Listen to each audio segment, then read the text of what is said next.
I'd like to reconvene and open, and this is the meeting for the Amery Board of Education, regular meeting from April, and I would like you to join me in the Pledge of Allegiance. I pledge allegiance to the flag of the United States of America and to the republic for which it stands, one nation, under God, indivisible, with liberty and justice for all. Thank you. All right. Our first portion here is on community engagement, and the topic tonight I'll read. The School District of Amery Board of Education will discuss the evaluation of student non-discrimination and equality of educational opportunities in the School District of Amery. The Board of Education invites and encourages feedback from and discussion with students, teachers, administrators, parents, and residents of the school district regarding this topic. No action will be taken by the School District of Amery Board of Education on this topic as part of this community engagement session. Community feedback on all other topics is reserved for community comments. So I'll hand it over. Brad's going to be our point person on the presentation, which you'll see on the screen.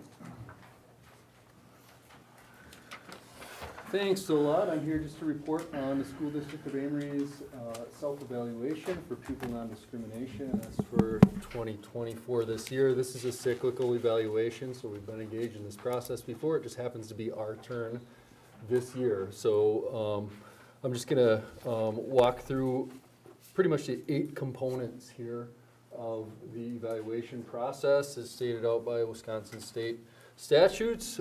So I'll be talking a little bit about just an overview of what non-discrimination reporting process is and kind of the activities that were involved.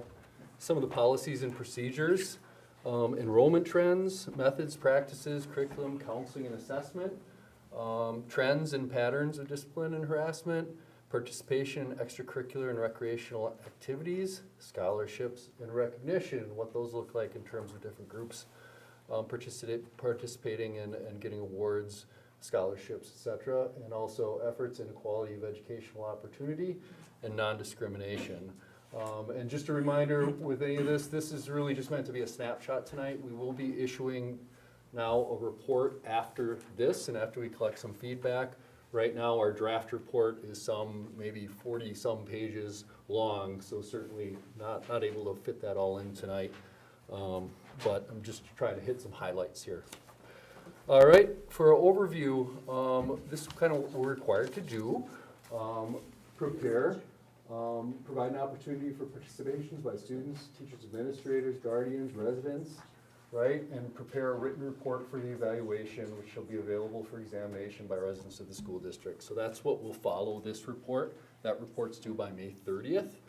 So even after tonight, if there are areas that you are questions or things that you want to dig into, we do have a little bit of time, a little over a month, to look into some of those potential interests. So May 30th here, as I mentioned, and the areas that I had mentioned before, we also sought through the district newsletter and our website of any community engagement to join our student services vertical team. We didn't have any respondents to that.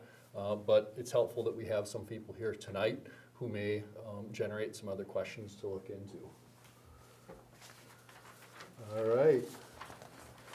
So in looking at the second area, policies and procedures, this is really, and you'll notice throughout that we've got some benchmarks on the side. That's what lays out as kind of what we're looking for and how we evaluated some of these. So really looking at protected classes here, that our policies are we have separate harassment policies and anti-discrimination and anti-harassment policies, and they're published annually and easily accessible to compliance officers. They express timelines and they meet the complaint processes that we're required to do so. So looking at findings, they apply to all areas of school operations. We've got written procedures for investigating, filing, resolving complaints for pupil discrimination, of which there have been just a few over the last 5 years or so. The grievance procedures and non-discrimination notices are posted in common areas around the school district. The district's designated representative for discrimination and harassment complaints should receive updated training. So that's potentially in areas of Title IX, that's one finding. Some of the non-discrimination language in the student handbooks and on the website are not up to date with our statutes, so we want to look at our website, we want to look at our student and staff handbooks and just make sure that we have the most recent non-discrimination language in those documents. And with all of this, policies, laws are always changing, so it's kind of never the same river twice when we're talking about updating our handbooks. It's, you know, a work in progress that we're always looking to improve. All right, on to enrollment trends. In general, up at the top here, you'll see that in the school district Amery, we're 52% male in terms of student population, 48% female. You know, we've got some diversity, but, you know, a lot of white, a little bit Hispanic, 3.5, 2 or more races, and some representation among American Indian, Black, and Asian. 16.3% students with disabilities. That number, I think, is creeping up everywhere. It used to be at probably Wisconsin in general would be about 13, 14%, creeping up a little at 16.3. And 41.2 economically disadvantaged. That number comes from kind of free and reduced lunch applications. This number is slightly lower at the secondary level than the elementary level. That may be to do, as you may have heard before, about how often we get those free and reduced applications returned. So some of the findings and recommendations when we looked at enrollment and trends of enrollment, we do have disparate gender in youth apprenticeship and non-traditional gender roles. So while we've got great ACP, youth apprenticeship, when we look at some of the programs, we have rates of males participating in them are much higher than females and others. And some of those you wouldn't really expect. And by non-traditional meaning, you know, we don't have as many males going into hospitality and tourism as females. We don't have as many females going into carpentry, construction, building, welding, that sort of thing. So you might expect those, but it's still something that we could continue to work on in terms of making sure that every student, regardless of their gender, has, you know, a clear pathway into whatever sort of work that they want to accomplish. Underrepresentation of Hispanic, Black, and students with disabilities in advanced placement courses is very slight. We don't have a lot in terms of that Hispanic, Black population, but we want to continue to make sure that we have, you know, appropriate messaging, just really targeting every student who comes through the door, that they have an opportunity to enroll into the advanced placement courses. Same with disabilities, students with disabilities. Obviously, there can be some barriers, oftentimes through IEPs, accommodation plans. We're able to remove some of those barriers, but we'd still like to continue to see our AP enrollment, you know, match or become closer to what is our total population of students with disabilities, right? Increase awareness and referral process for gifted and talented, just among all students who enter the school district. We do have a process for that.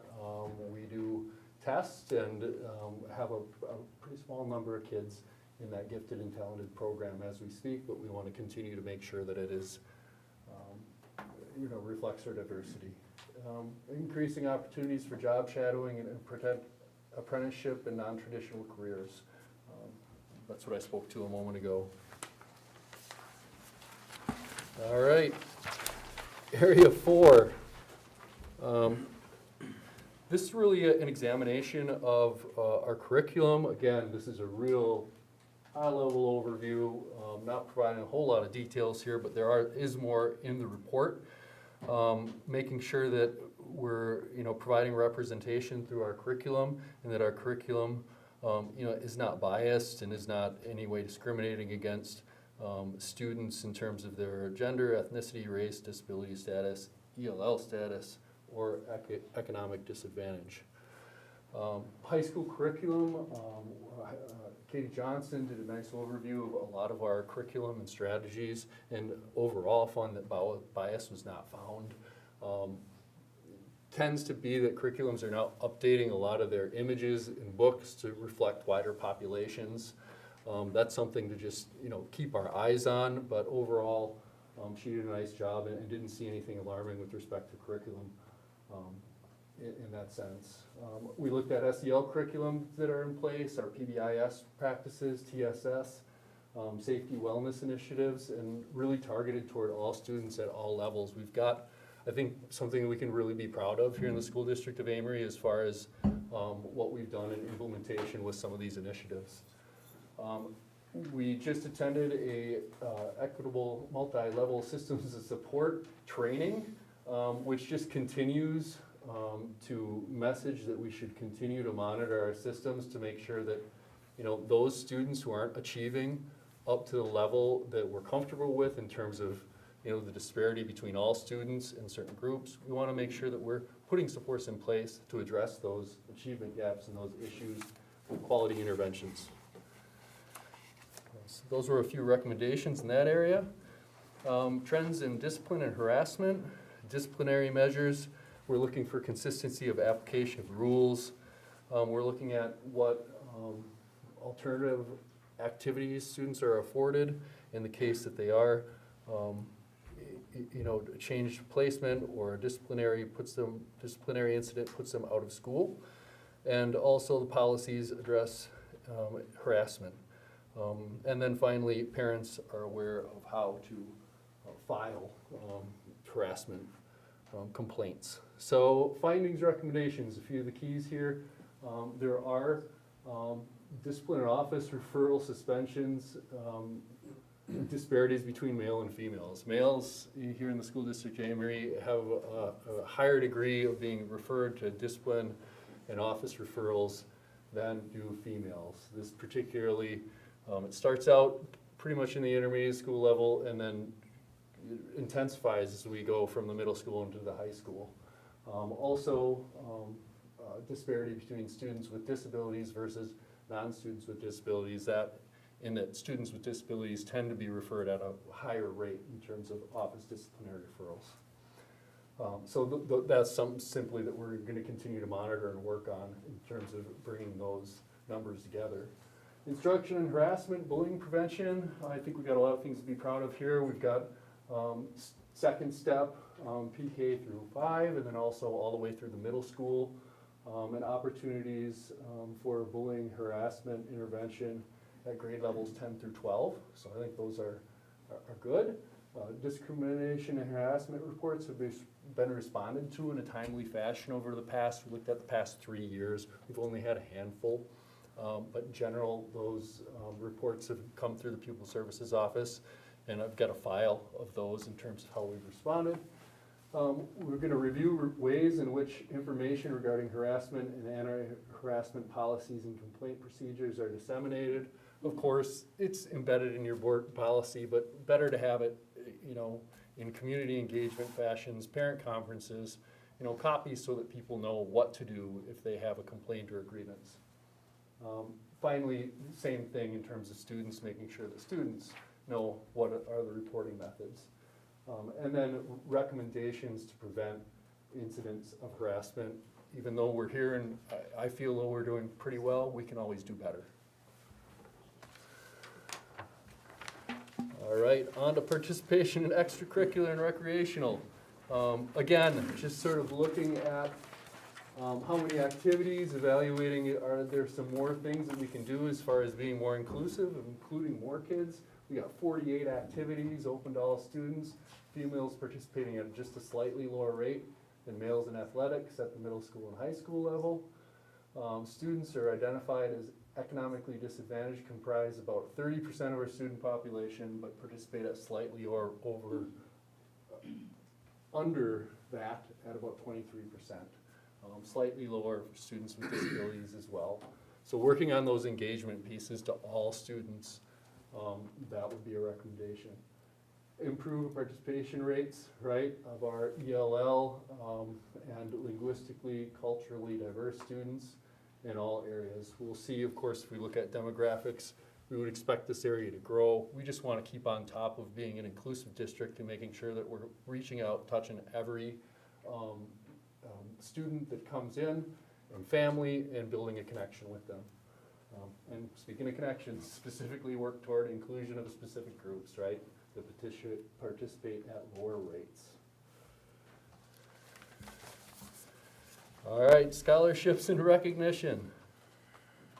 These are, those post-secondary opportunities typically and awards that students have access to throughout the year. And one of the big things is the benchmarks, is making sure that everyone's aware. Because if you're not aware of a scholarship or an award or a process to apply, then I'm excluded right out of the gates. So we want to make sure that those are disseminated well, that their recommendations to ensure there should be awards are equally distributed.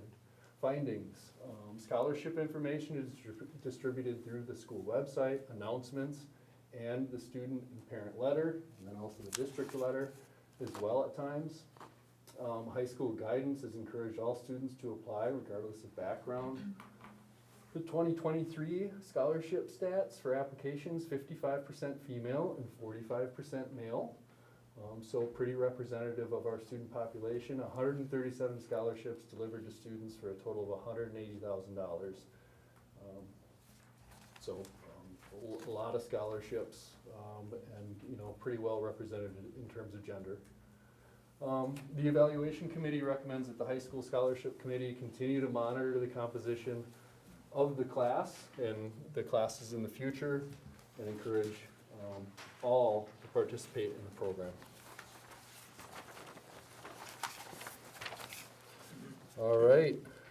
Finally, in some of our efforts in quality of educational opportunity and technology, over here are the benchmarks, ensuring we have high expectations for all kids, checking in on efforts to ensure educational opportunity, and consider equality and non-discrimination in staff development.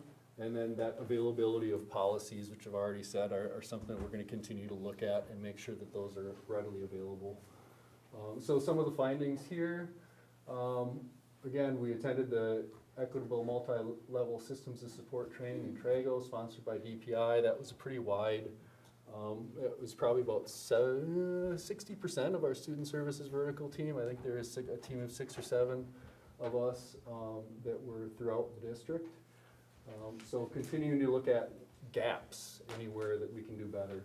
Counseling the teams, completing that mapping, that's in progress right now. We hope to have that done in the spring here and then carry that work into the summer and fall. And then, we're in a very near our strategic planning, and we hope to use some of the EMLSS mapping to report in those recommendations, not just for strategic planning, but for this self-evaluation report. Notice recommendations are included in this report, will be added to the website for communication to staff, parents, and students. Finally, in the last page, you will see the contributors to this report, right? Some of these contributors, went right into the document, comprised some of the research that you saw in the reviews and the evaluations throughout the slideshow. Others have been members of the PBIS teams and worked on TSS and PBIS initiatives that really inform what is the base of this work.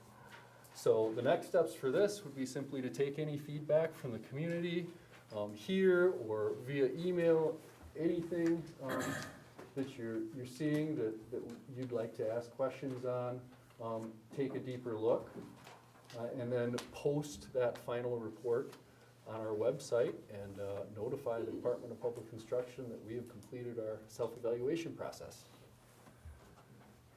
I've shared a lot of information in a very short period of time. Let me know if you have any questions, or I can certainly jot down some areas of interest. If you saw something in here that you just have a unique question on and you want me to look into, I'm happy to do that for you. From somebody outside the industry, you have so many acronyms in healthcare. Can you say what PBIS is and TSS? Sure.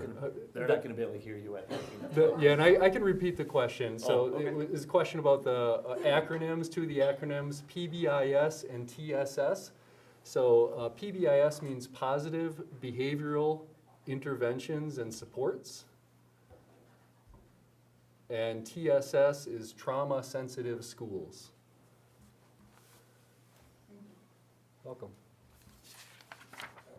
question that's not on here, and you probably don't even have that data, but I'm looking specifically at scholarships and recognitions. And you said in 2023, scholarship applications were 55% female, 45% male. I'd be really curious to see what percent of dollars went to female, what percent of dollars went to males. And my concern in that is I have 3 sons. I'm done now, so therefore I can raise my concerns. But to me, the scholarships are really oriented to young ladies because of the amount of work and writing that's required. And young men just will not or do not want to take the time to do that.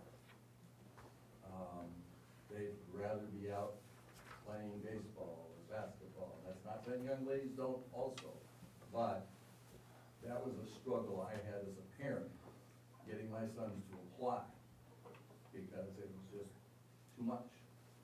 And so, So who has the process for, like, isn't each, like, scholarship determined on, like, the merits of who's I think I awarded can the take this one, scholarship? Brad. So there are kind of 2 layers of scholarships that are given out. There's a common application that students can fill out that makes them eligible for probably, I don't know, half of these scholarships. These are the traditional community-based scholarships. Not the lengthiest process in the world associated with that. And then we have a handful of private scholarships that, although they give out awards at senior awards night, it's independent of us. And some of them do have lengthy requirements, long essays. And there are years where we might get 1 or 2 people individually that apply for those things. So of course, the odds of winning those increase tremendously if you're only one of 2 or 3 people that are going for those scholarships. Do our high school guidance counselors provide help and assistance to students wanting to write scholarships? Absolutely. can I add to that though, is we've had 2 or 3 days where the seniors have not had to come to school because of testing and Yep. stuff. And one of the comments was, this is a good day for you to work on college scholarships. I would think it would be just a tremendous thing to bring all those seniors together in an alternative site with the counselors and have them work on them. Because you got the day off. What are you gonna do when you got the day off? I hear you, and part of being a young adult is taking responsibility and filling things out for yourself as well, and, I understand that, yeah. but I'm just giving you some thoughts, some things to think about. You know, I can't keep my mouth shut, so. Well, I've taken note of that great question. I can work with the high school guidance to kind of see if they have some ideas in terms of those scholarships and that breakdown between male and female, and then the motivations for people filling those out, right, good or bad. So I have a question. The percentages you see of, to go along with your question, male, female, or participation, who's getting what awards, do the private scholarships hit those numbers, or is it strictly the general scholarships that hit those numbers? That I would have to look into. We didn't break out, at least I didn't see the data that broke out the scholarships in terms of public and private, and what those are, but I can certainly follow up with high school guidance and see if we can get that. Just a question. I don't necessarily need a follow-up, it's just a question. Okay. Is this just to create data, or is it linked to funding or anything like that? Well, I mean, one is it's tied to state regulation that causes us to evaluate these systems and make sure we're adhering to the laws. And I think the second thing is, and we had this conversation early as a student vertical team, is this is not just checking a box and are we doing a legal thing. This is to inform our practices, right? to, if there are underserved populations or great disparities in achievement, whether it's related to money, scholarships, funding, and we want to, really examine those things and look at, okay, why is that happening and what can we do to level the playing field for students that may not be getting, whether educationally, financially, the service that they should. So I think that's really one of the things that we talked about as a group before we started this process, that trying not to go about it just as checking a box, but also really looking at our systems. And I think that equitable multi-level systems of support training coming on in January was helpful in doing that, to say, hey, we're not just gonna look at this in terms of are we legal, it's are we, putting our best foot forward for all kids in the school district of Amery. I can touch base on that too, like at the middle school, when we did some research a couple years ago and found that our boys were having more discipline referrals than the girls, significantly more at that time. And we wanted to know why, and we looked over it. Has this been a consistent issue? What are the steps that we're trying to, or steps that we can take to try and help that? And, we really stood back and looked at, well, oftentimes, we didn't have enough movement built in. When we moved to 78-minute classes, we tried to then make sure that we were involving more movement in the classroom and more types of things to make sure that we're hitting all types of kids, and making sure that too, that we studied and understood that, boys and girls, and how, as far as how the boys were responding, what were the issues, why were they happening, and what do we do to try and prevent that. So, so it's kind of like taking a look at the data and then using it to break down and strategically plan how we're gonna proceed forward. My guess is your advantage is found in history of data to see those trends, not in your one-year snapshot. So to talk about what you're telling us today, if things seem a little bit out of whack, that might not be the trend. Right, yep, and again, as I said at the outset, when we periodically check these, never the same river, right? It's always a changing data stream. Our district is evolving, and so should our practices. Brent? Yeah. Kind of bouncing off of his question, you mentioned 41% were economically disadvantaged. So is there a data in there, how many of those economically disadvantaged kids get scholarships? It's a good question. I can, again, look to see if there's a way that we can track that. I can. That one's gonna be just a little bit difficult to track because the student information in free and reduced applications is confidential. So that would be a hard number to pinpoint exactly, but I bet we could get pretty close If we could get based rid of off of I it. like to say, if you're economically disadvantaged, Yeah. are the ones from meeting. Yeah, absolutely, The and most and the help. yep, and they actually get financial help to fill out all applications as well. So they routinely are in the nutrition office asking for that second level of support, such as most of the economically disadvantaged pay nothing for college application fees or any of that sort of stuff. Do a lot of them know that and take advantage of that? Experience tells me that they do, because every spring that office is pretty swell up with students regularly asking those questions. Yeah, hearing your question, is it something that we can look at and potentially do better at? Absolutely, we'll take a look at it and, and try to put our best foot forward in improving. That would be great, thank you. On the note of economically disadvantaged and looking at the participants in extracurricular activities, have we ever explored potentially some kind of late bus transportation to get students home who maybe don't have transportation but really want to participate? I know we work with, waiving fees and things like that, working with families, but then I think along with that, transportation might be an issue, and so if we're looking to try to get more participation, that might be something to, and maybe it has, but. Yeah, bring that up. thank you. I mean, I know we've kind of had individual conversations, but not in a formal way. I don't think we've had a district-wide conversation about that, but it's a great idea. When did that stop anyways? Which part? The sports bus. You used to call it the activity bus, yeah. That's way back. I think that's even before my time. I I started in wrote it. 2006. So that's way back. 20 Maybe years? it's not something anybody does anymore, we had it too, but yeah. It's been over 25 years because I've been here and they haven't had it since I've been here. This is my 25th year. There you go. But Long time. it's certainly something to take a look at. I remember having them here. Oh, yeah. Brett. Had time with the AP classes and the high staff expectations for the students. I remember back when we had AP classes, we also could take AP tests to qualify for college credits. Can we see what those who are taking the test, how they're getting the scores on those tests? Good question. I'm not sure whether we could based on student information, Let me right? know the names and how many Sure. kids and how many got 1s, 2s, 3 scores. Absolutely.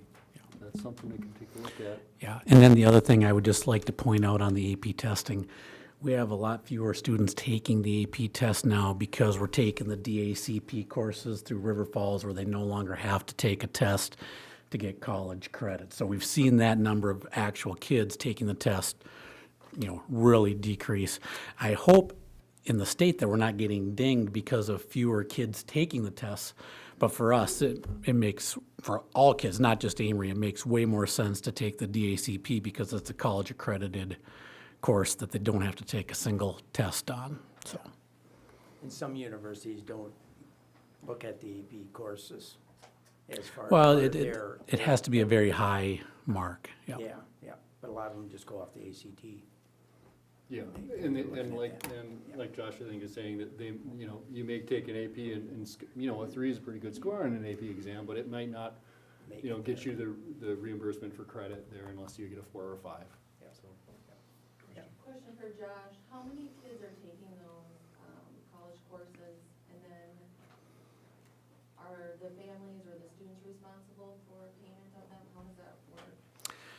Yeah, I don't have all the actual numbers memorized, but so if you qualify for, first the payments, if you qualify for free and reduced, you pay half of what River Falls charges per credit. And some of the courses are 3 credit, 4 credit, 5 credit courses. I feel like the full cost is $300 per credit, and then it's $150 for the free and reduced kids. And families are responsible for paying in this case, River Falls portion. I'm pretty sure it's $300 and $150. I'd be interested to know how many of those free and reduced students are able to participate in that. I mean, you're struggling to pay for your school lunch, $150 for 1 credit, and you're taking 3, 4 credit classes. It's kind of, it might be a lot for. Sure. families, but And with AP testing, if they qualify for free and reduced, the fees are waived. So the students on free and reduced do not have to pay for the test.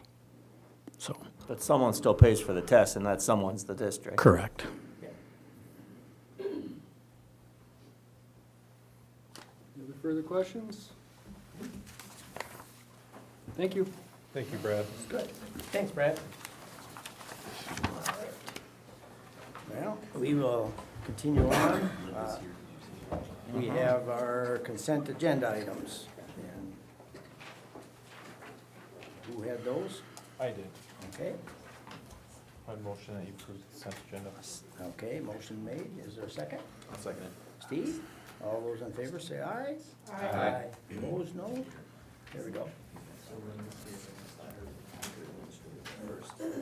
Okay. Oh, sure. Make her wait 10:15.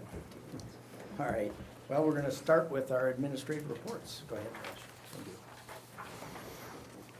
Okay, at the high school, just more updates on the remodel portion. Most of the work being done right now is in the front locker rooms and the math science wing, but they have started out on the outside of the building. I think it's called the tuck point work at the foundation level, and that's made a new a new dynamic to having the little mini excavator outside classrooms, and boy, would I love to take that thing for a spin, but I don't think that's an option. Yeah. Students have been participating in regional, state, national events from FFA, Family and Consumer Ed, chess, powerlifting, music, forensics, and I probably missed something on that list, but we've been sending them all over the place, and they've been doing wonderful. April 4th, we had the Lionheart Experience presentation at the high school. talked about issues facing teens, musical presentation. The kids really seemed to get into that, so that was a success. Our WI sports are in the early parts of their seasons right now, although the rest of the week is looking awful. We tried to squeeze in a couple things tonight, but we couldn't get officials for a lot of the events, and it is what it is.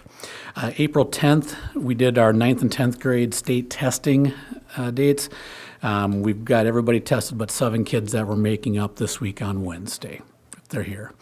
We did the college tours with our juniors that day, River Falls, Northwood Tech, UWEC, and Stout, and we got tremendous feedback from our kids, and they really enjoyed that opportunity. Future events, April 22nd, we've got Fine Arts Night. Band and choir will be performing that night. We'll be doing a digital art display, something different this year. Because of the remodel, we didn't have spots to store all their artwork, so they were doing digital works on all of those this year, and they'll have some TVs going that'll be scrolling through with the artwork for those kids. April 27th, we've got junior senior prom at Echo Valley. April 30th and May 6th, we've got our arena scheduling for our current 9th, 10th, and 11th graders. Early May, we've got some AP testing going on, and then on May 8th, senior awards night. It's coming soon. Moving right on. All right, at the middle school track is underway. We've had a meet, and for a lot of these kids, it's their first experience with that sport, and it's really fun just to see all the different athletes participating in all the different events and enjoying and learning. It's a very big, much so a learning experience for those kids.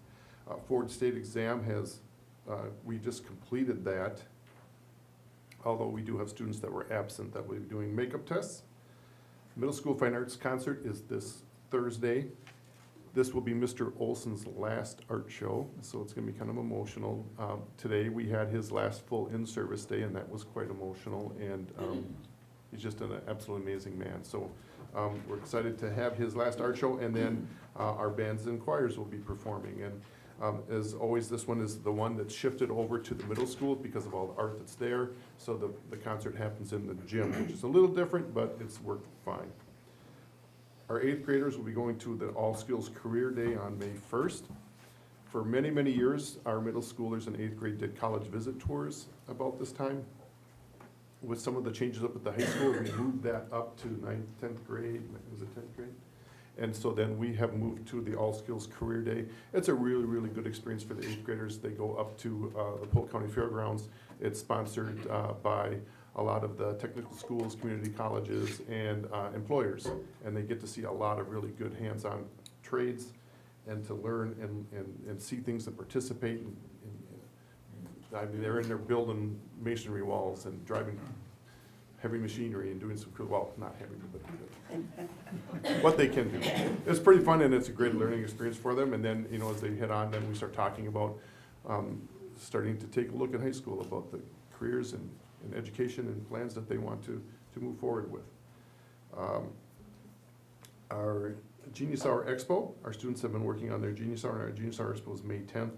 We have sent out some invitational information to parents in newsletters, but we'll do a little bit more formal here coming up, but that's from 9 to 10:30.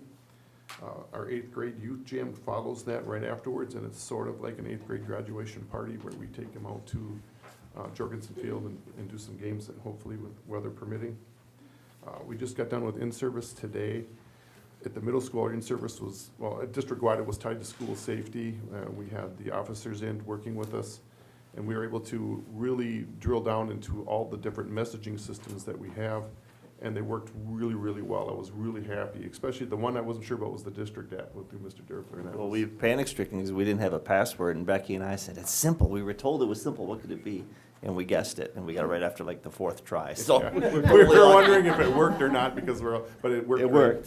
It was a couple minutes late, but it worked. Yeah, and so that was nice to, and to sit down with our staff, and again, and this is something we do every year, but to sit down and talk about our processes and procedures. And for us, with the new library and the different step up at the library, it was great to talk a little bit about where we take students to and how we'll house them in our process for reunification. In addition, we have our 6th term will start tomorrow, which gives us 6 weeks left of school. Our middle school spring fling kicks off next week, our 25th annual spring fling celebration. And then I mentioned we have a 6th grade Arbor Day, And Danielle McCall and the sixth graders will have Polk County representatives from Land and Water Resources, and they come out and talk to the kids, and I think they each get a tree to plant to take home. And then our district retirement, May 1st. Any questions? Thank you. Busy. Good evening. So our Lean Elementary School has been doing a lot of fun activities again. Kicked it off this last month with our March spring break reading incentive. This was something that came upon actually from our spring cleaning, getting ready for referendums and moving rooms around. So Lynette Wentz, Carrie Shue, and Sue Backel, our Title I team, developed this activity with a lot of books that they had within their book room. They sent home up to 40 to 45 books individually to each student, and they were able to read and just kind of come across and do a bingo across their sheet and bring it back and read in a tent and get a s'mores treat. And the kids just really enjoyed it. They went book shopping, they were excited for it, and it was just fun things like reading in a tent, reading with a pet, reading with your stuffed animal, reading on a blanket, just some fun reading activities like that. So, and as their note, explained, reading 20 minutes a day exposes students up to 1.8 million words in a school year, expanding their vocabulary and improving their critical thinking skills. So they just really wanted to just keep them reading over spring break, and they were pretty excited to do so. So they came back just really excited about talking about their books. So thank you for that team for putting that together. April 4th was a pajama party for first grade and their concert along with their art show. So another great production done by staff members Shannon Henningsgaard and Renee Anderson. It's nice to see Matt Carey and Bob Johnson there as well. They work their wonders to create those student performances digitally and get those out for everyone to see. So thank you for all that you do in that. I think the kids enjoyed being able to come to the concert in pajamas. That was probably one of their funnest things to do. Summer school registration has closed, but that's just as begun planning for us at Lean, because summer school will not be taking place at Lean Elementary School, instead here at the intermediate school this summer. So our teachers are now packing and cleaning for their classroom movement, but also to send learning supplies over here for summer school. So they're packing pallets both to come over here and to move to their new rooms. So lots going on there. 3rd and 4th, we welcome Teresa Stanley from CISA here to discuss our HMH reading resource and curriculum work building. We concentrated a lot with Montessori and 4K during that professional development, so those were a lot of great learning times. Our LPO Farm and Flower Spring Carnival was on Friday the 5th. I hope you were all able to come and enjoy. It was a great event put together by a hard-working committee. Christine Setter, Marissa Fassbender, Erica Spurl, Kim Davis, and Michelle Peterson were just outstanding in their planning. So it was wonderful to see, along with, a lot of community members and student groups and staff, and it was just a great night. And Tracy Hendrickson works her magic and her photos and gets that out there. So go out and see that wonderful night had by all. 3rd grade students completed their state forward exam, which is assessments on our language, English language arts and math skills for 3rd grade. So that's their first time for our kids in our building to be able to take that test. So they were pretty excited about how well they thought they did and got their ice cream treat, and we finished that up.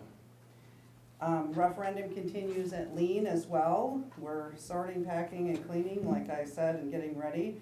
It's just exciting. Things are coming together. Paint's going on the walls, sheetrock's been done, windows are in, and they're really kind of getting excited and can picture now what's my room gonna look like for next school year. So exciting things happening there. Upcoming events, no school was today because of our in-service.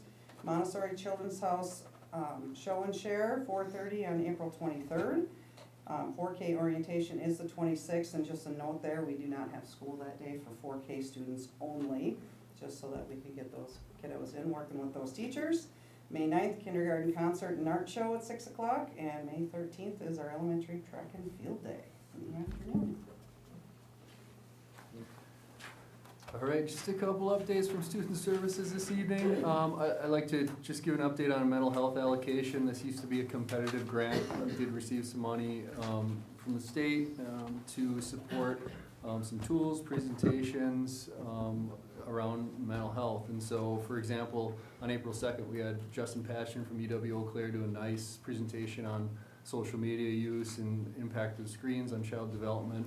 I really enjoyed that presentation. For anybody that was there, tell others about it. I'd love to bring him back at some point and get a larger group together. I thought it was great. So that was one thing that we likely would not have done without that allocation. We've gotten some social skills curriculum for staff at the elementary, counseling and teachers, so we can expand that. Trauma-sensitive schools, online training for a number of paraeducators and teachers at the elementary level. Sensory items for our calming rooms and equipment in those calming and sensory rooms, as well as books and materials for mental health focused study groups that staff have done, often for professional development hours. We've also brought in Mike McGowan, who's a real engaging speaker, and had him speak to our paraeducators on the importance of school connections and healthy staff-student relationships. So these are just an example of some of the things that we've been able to do with this mental health allocation, that and supporting our school-based mental health collaborative with a little bit of funds for when parents may not be able to meet those deductibles and pay for their direct therapy for their children. So some great things are happening there. Read 180, our curriculum for reading at the intermediate and secondary level is changing now. A lot of things are changing based on the science of reading. A lot of your updated reading is coming along. To be honest, I would be a lot more worried about these changes in the Read 180 curriculum if I were in another district and did not have a high degree of confidence in our teachers here, right? And I can say this because our curriculum director is not here, but a great teacher can fix a broken curriculum, but it can't happen the other way around, right? And by no means do I think Read 180 will be broken here with this update, but I've got a lot of confidence in that we're going to be able to weather this change and continue to get great instruction out of what has been for us a great curriculum. And then finally, collaboration. Foundations therapy, some may know, was started out in the Menominee area. They've got an office in Eau Claire. They do outpatient occupational therapy, speech language, OT. They now have a location in Richmond. They've been there for maybe 6 months or a year. At any rate, anytime that I see an agency that's doing some of the work that we're doing, which is just social skills, making sure that kids are able to navigate their environments if they have disabilities or sensory issues. And so I took a moment to meet and tour foundations over in New Richmond and meet the owner, and we just talked about how we could share information, how we could be a benefit to one another as agencies. So I'm looking forward to see what collaboration we could do in the future. Can I add something to Brad? Brad, I just wanted to say thank you and give you some praise. I was contacted by 2 staff members about how you lead and how you mentor or assist staff and also our children dealing with some difficult behaviors. And I just want to say thank you. Thank you. Good. Did anyone want to say anything about the intermediate school? I'm throwing it out there. You can grab her if you want. Well, that's okay. I just, she had some stuff there. She's obviously not here with us. And if there was anything that we should highlight or make note of that is coming up in the intermediate school area for upcoming events. There's lots coming I up. can touch base clearly. on the scope and sequence piece. On there, I think it said social studies scope and sequence pacing. And the state has come forward saying that they have a scope and sequence recommending when specific history units and geography is being taught. And we looked at ours and decided to make some adjustments down the road. We're gonna have a slight change at the middle school next year and then a bigger change the following year. And basically what happened is that they're recommending that geography is now taught at 6th grade and that what we were teaching in sixth grade, a lot of it will be shifted down to fifth grade, and some of it will move up to eighth grade in the history portion. So it will, the biggest change will be down the road is that some of the things that, the history stuff that was being taught, some of it will be fifth grade. Geography will, when we start teaching geography, we have to double dip in geography for a couple of years then, because if we move geography to sixth grade, we still have a seventh grade and a sixth grade that just left, and a seventh grade going to eighth grade that haven't had it.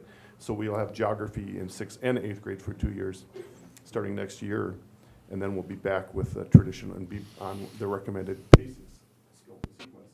So that's going to be a little bit of a change for the staff, but we'll weather through that. We've been talking about it and working on it for quite some time now. Good. Anyone else? Okay, thank you. With that, we're going to change our agenda slightly. And we have Linda Scoglin here that we are going to work with our staff insurance renewal.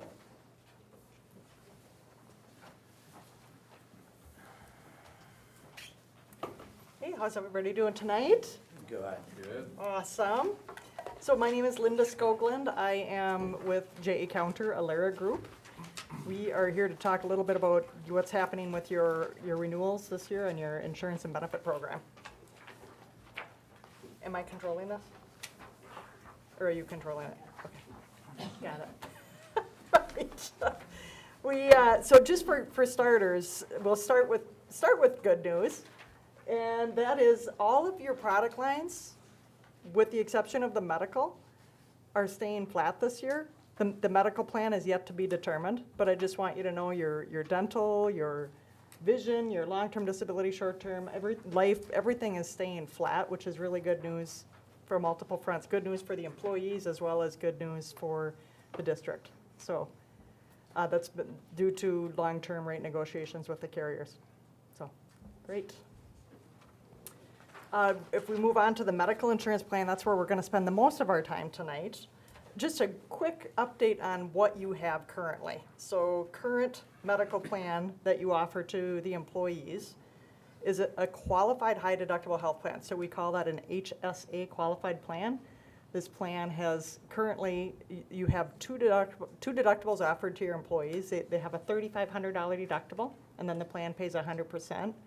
But they can earn a $3,000 deductible by participating in wellness initiatives that the Health Partners offers. This is all embedded and included in the Health Partners offering at no additional charge. The program, you can see the rates on the screen as far as the employer and the employee contributions.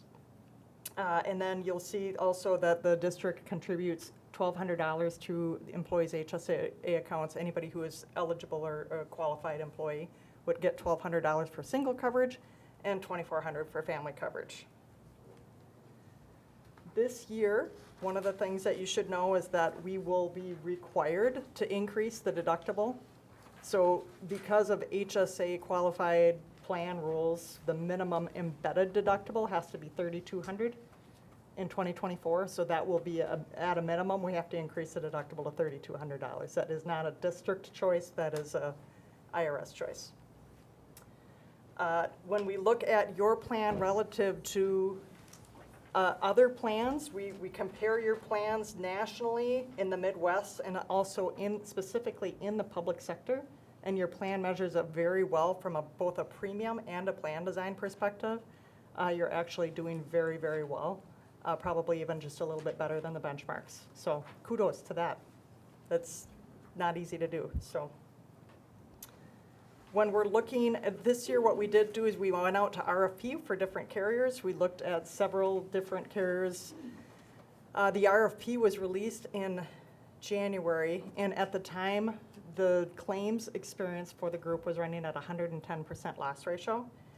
What that means is for every dollar paid in premiums, $1.10 was paid out in claims. So, and then you have to take into consideration on top of that is the admin costs of running the plan. So add another 15% on top of that, and basically we're upside down this year relative to premiums versus claims paid, claims and administrative costs.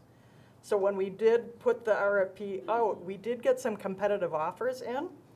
I received responses from Anthem, Medica, Security Health Plan, WCA Group Health Trust and Health Partners. Health Partners did respond to the RFP as a, as a response versus giving you a renewal. That's very normal for them. That's a normal practice. After we got those responses, we interviewed 2 of the provider finalists that we felt were probably the best fit comparable to the Health Partners option, and in the end narrowed our options down to Health Partners and Medica.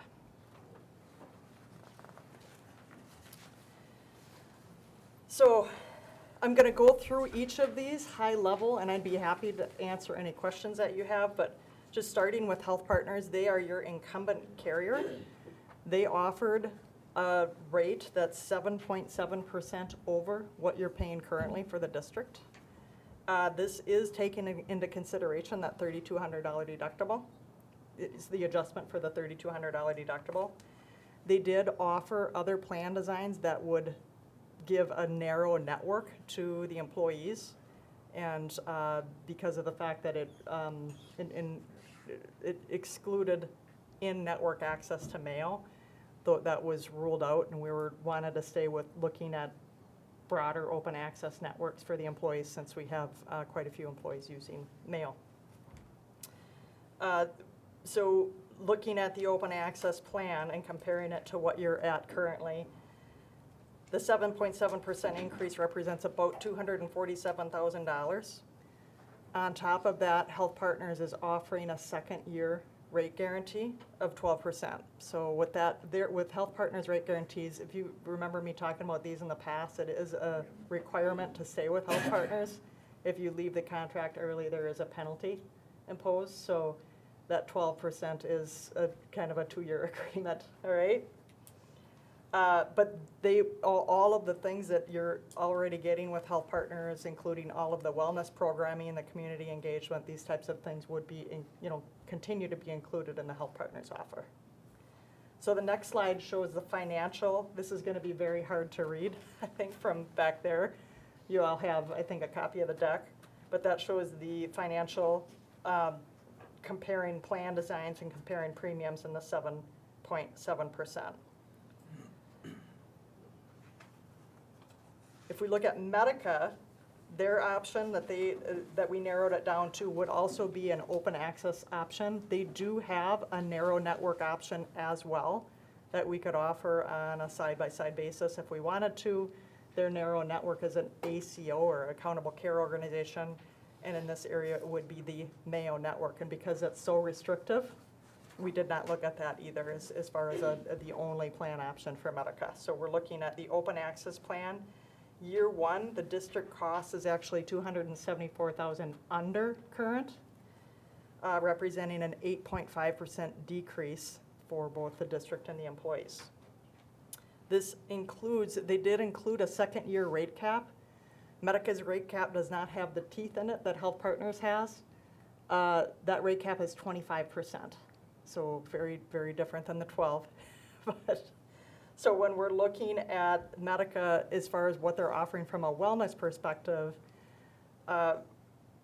they have included an incentive, $50,000 wellness incentive for the district to be able to use as they see fit relative to wellness initiatives for the employees.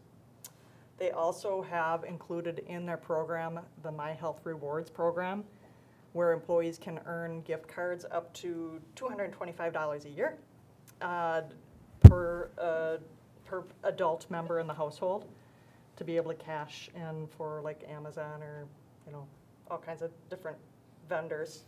And then on top of that, they're offering their Invest program for free for the first year. So that's an equivalent of $4. That's a savings of $4 per employee per month. And what that does is it allows employees to, when they're participating in the wellness programs and the My Health Rewards and the Medica Invest wellness programs, employees can earn, this is just for the employee, they can earn up to $75 a month contribution into their HSA to a maximum of $900. So if every single person in the district qualified for that, that would be $152,000 in value.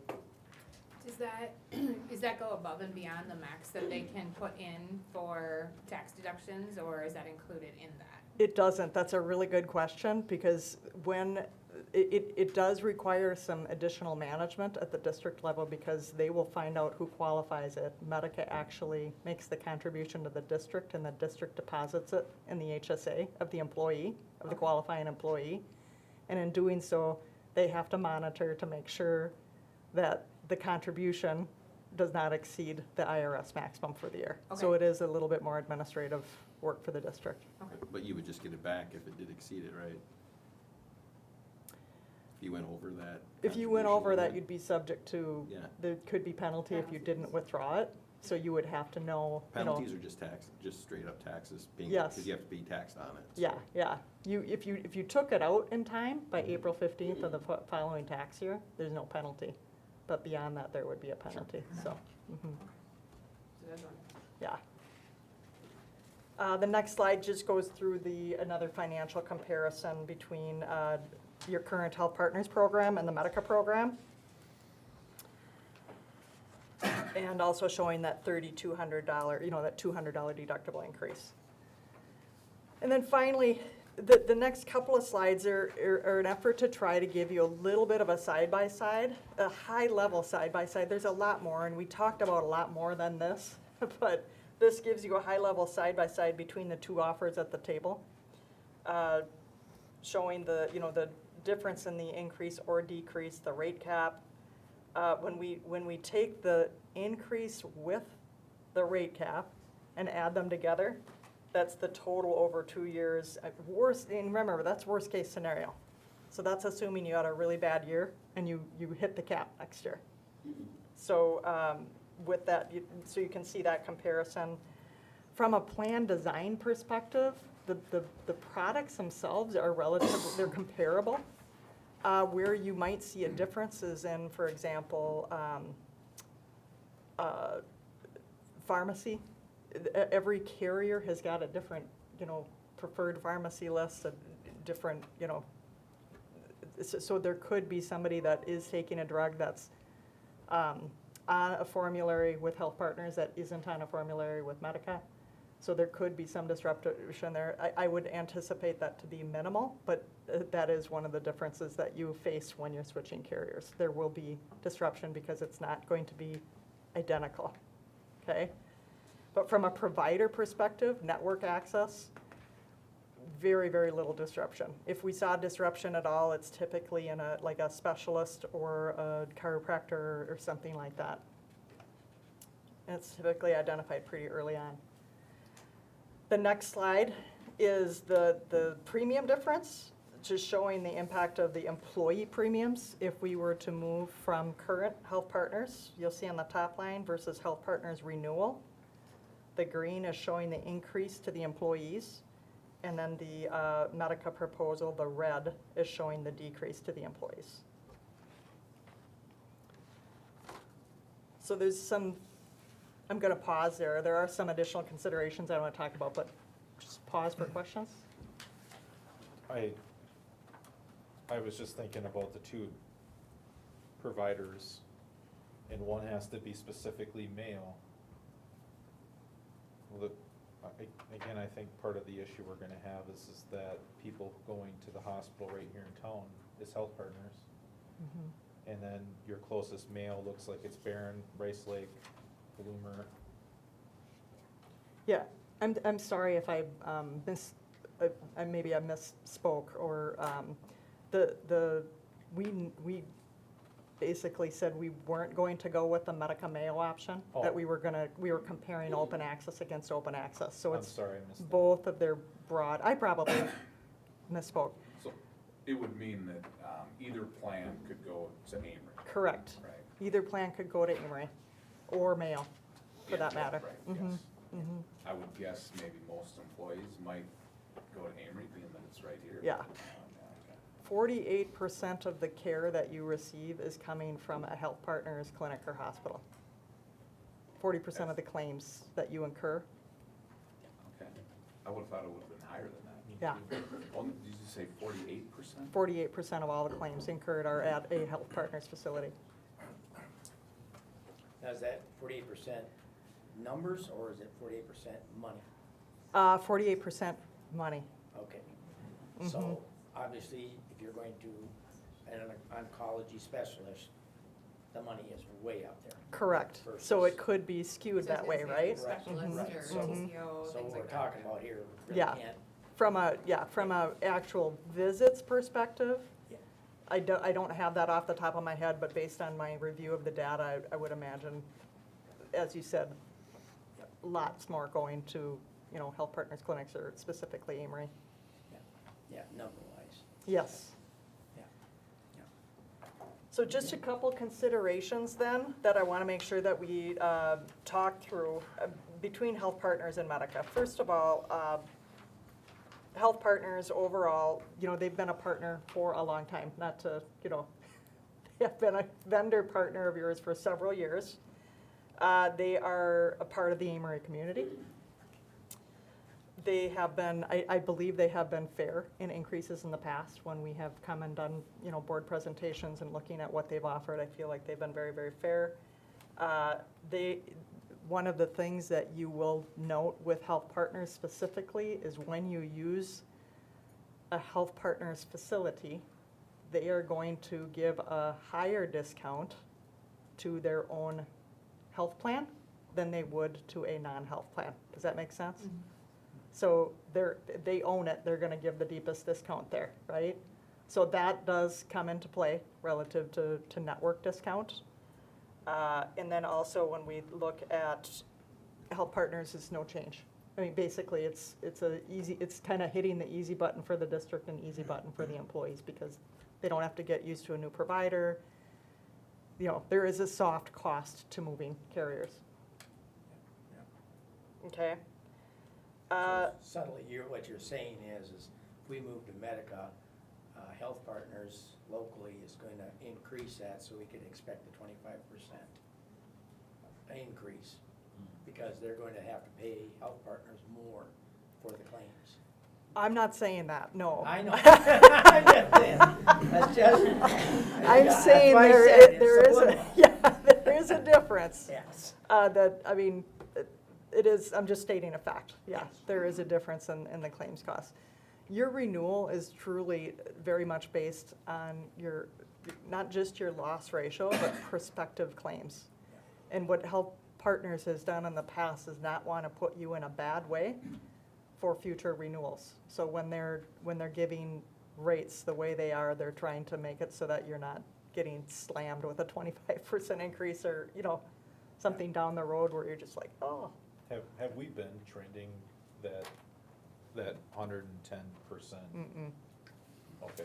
Yeah, you've been trending between 85 to 94. That's actually why I brought my phone up here, because I have that. But it's somewhere in that vicinity for the last 5 years. So this is the first year in a while that you've been over 100% loss ratio. And this is probably one of our biggest increases from Health Partners in a while. Yeah. I think, right? And is any of that due to the fact that we went out for bid? Any of what? I mean, Health any Partners of it- increase? Health Partners had an increase, 7.7%, which is probably a little bigger than what we have seen the last few years. Oh, I see what you're Granted, saying. we've used more, we're paying out more, we've had more more usage, I Yeah. guess, right? But, it seems to me in the past, sometimes when you go out for bid, maybe, the prices come back a little higher than maybe they would have had we agreed to just maybe extend another year or two with them. Does that make sense? Yeah, I see where you're going. I would say that I wouldn't. Health Partners is pretty fair on their offers. Okay. And so when they're coming at this as new business versus a renewal, but Okay. they've got the advantage over everybody else because they have all the data. Yeah. The other sure. carriers only have data through, December. Yeah. Do you remember when we chose last year to go out to bid, do you remember what that increase would have been for Health Partners? Were they not telling us like it was 10 or 12% increase? I want to say it was Nine. Yeah, yes, it was Okay, 9%. so it's nine, Yeah, okay. sorry, I So we got swear a- I'm looking at a picture on So my we've phone. got Not texting my You're friends. shopping. So we got a better rate this time actually by going out to bid Yeah. with the 7.7 instead of taking the 9 last Yes. year. Yeah, has this gone to staff? No, we haven't. We just literally finished our discussions on this within the last 3 days. I mean, Thursday, Friday, what did we Yeah. met late last week? No, it hasn't gone to staff, no. So this is an action item. It is. We have typically not brought our medical insurance renewals to staff to vet it with them. We haven't done that, though I have met with them and said, we have a bid process, and who knows what our health insurance is gonna look like. It could change, I don't know. And I still don't know, because we haven't made a decision. Well, again, the costs aren't really that different to me, I guess, but if there was an opportunity to do a survey to staff, I would like to see it. I don't think that's appropriate. I don't think we have the time to do that. Yeah. The one thing that I know with Health Partners, you know, I think the ease of your wellness program looks much easier for the staff to do and maintain. I don't know, and then I'm trying to bang the number of $50,000, sounds great, but if you put it over the 200 staff we got here, it dwindles real fast per individual, depending on who takes advantage of that. Yeah.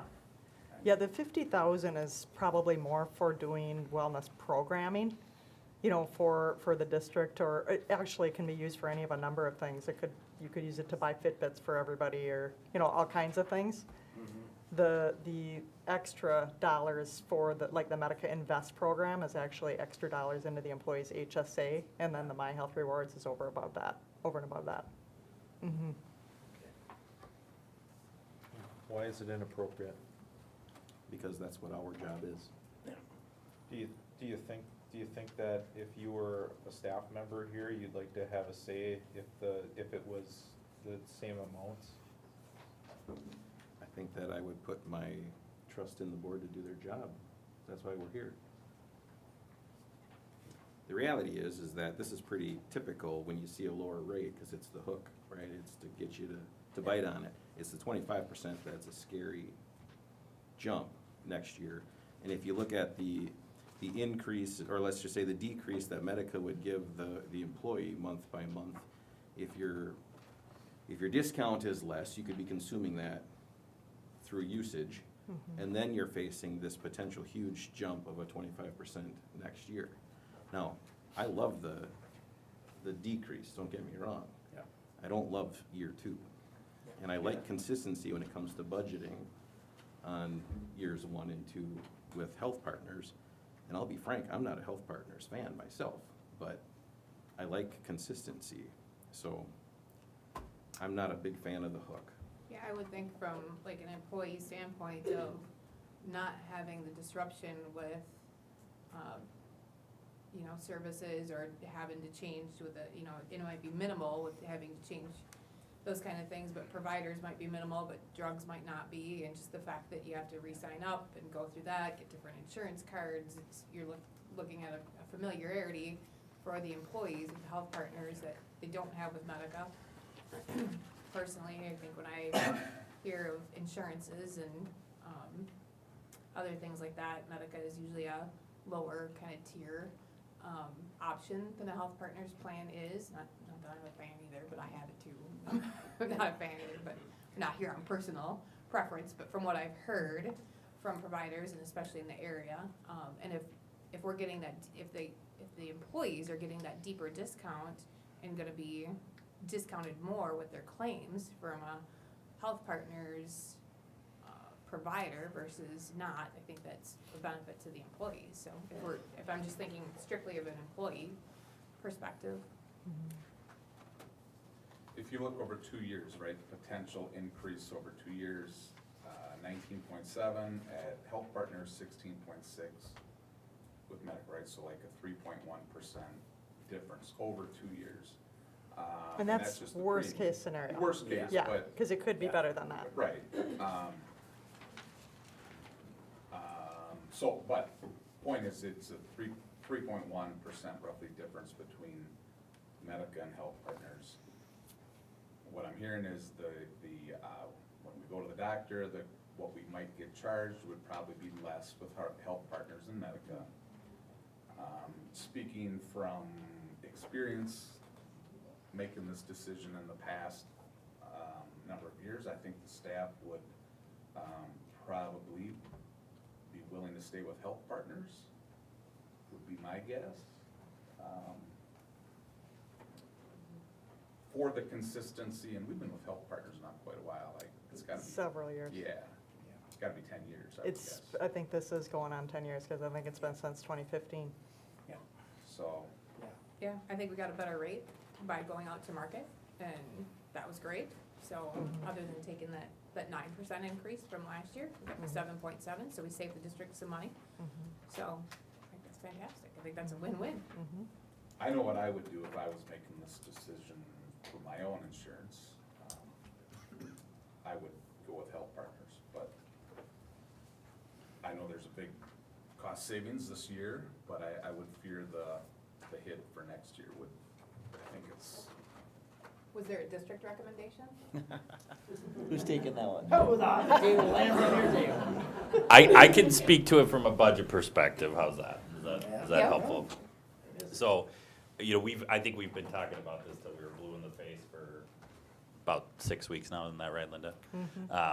And our fears mirror what you guys are talking about here as well. The first year savings, outstanding. The second year hook, maybe not so much. Consistency in budgeting. From a budget perspective, our benchmark for the last decade or more has been 9% increase year over year. So in the 24-25 fiscal budget, it's budgeted at 9% to a balanced budget. So, and it's the same for 26-27. Obviously, that's a little far out, or 25-26, excuse me. That's a little far out to say for sure that it's going to be a balanced budget, but that's what's in there. And I think from our perspective, and if anyone else disagrees, that's fine, is it's really not even the 16.6% increase. It's the difference between 8.5 and 25 is a big difference in the swing for our employers, or our employees. And what was the second year for Medica Thursday of last week? It was 29%. 29% was kind of the wheeze, but it was no cap. And what was So it we Wednesday came of last back. week? It was, Question mark. yeah, Yeah. question mark. If, okay. So, yeah, Question mark made me very nervous. yeah. Because of that 110? Well, a number? question mark can mean 35. Yeah. I mean, that's. No, I'm just saying because we weren't at our normal trend of 85 to. Yeah, the 110 threw us for a loop because that's higher than we've been in the last 5 years. But if you look at plan design, it's similar coverage. Both are budgeted for because 9% is a greater budget number than 7.7.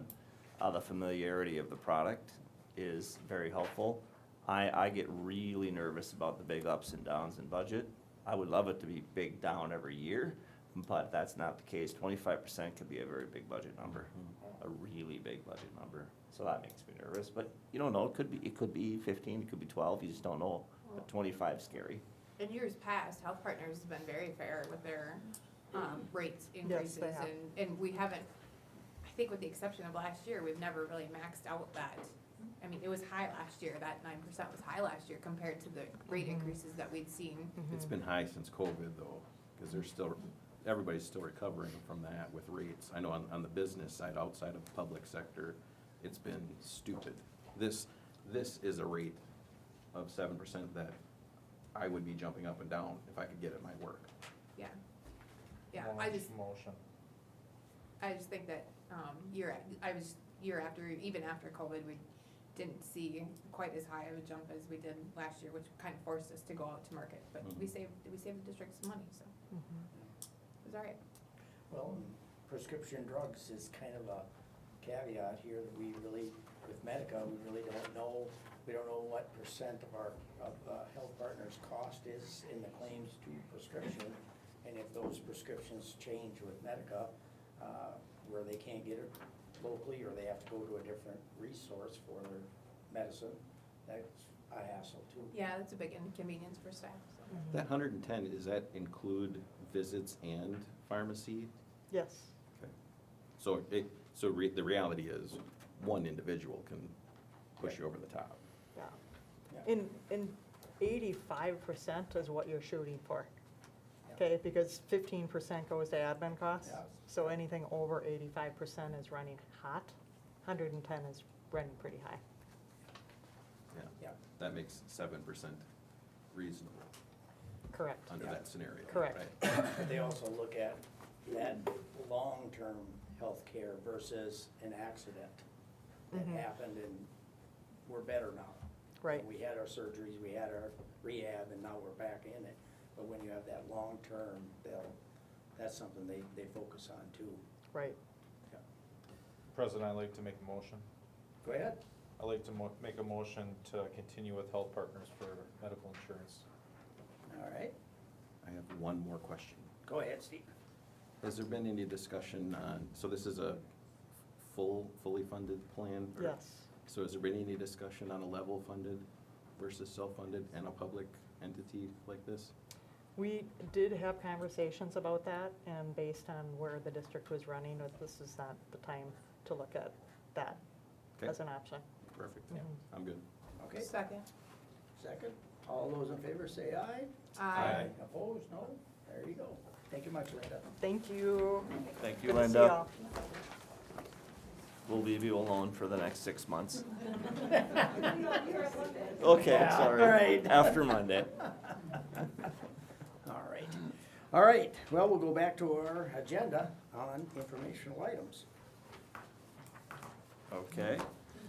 The first item is the school resource officer data. I contacted Brandon Robinson up at CISA. He's the administrator there.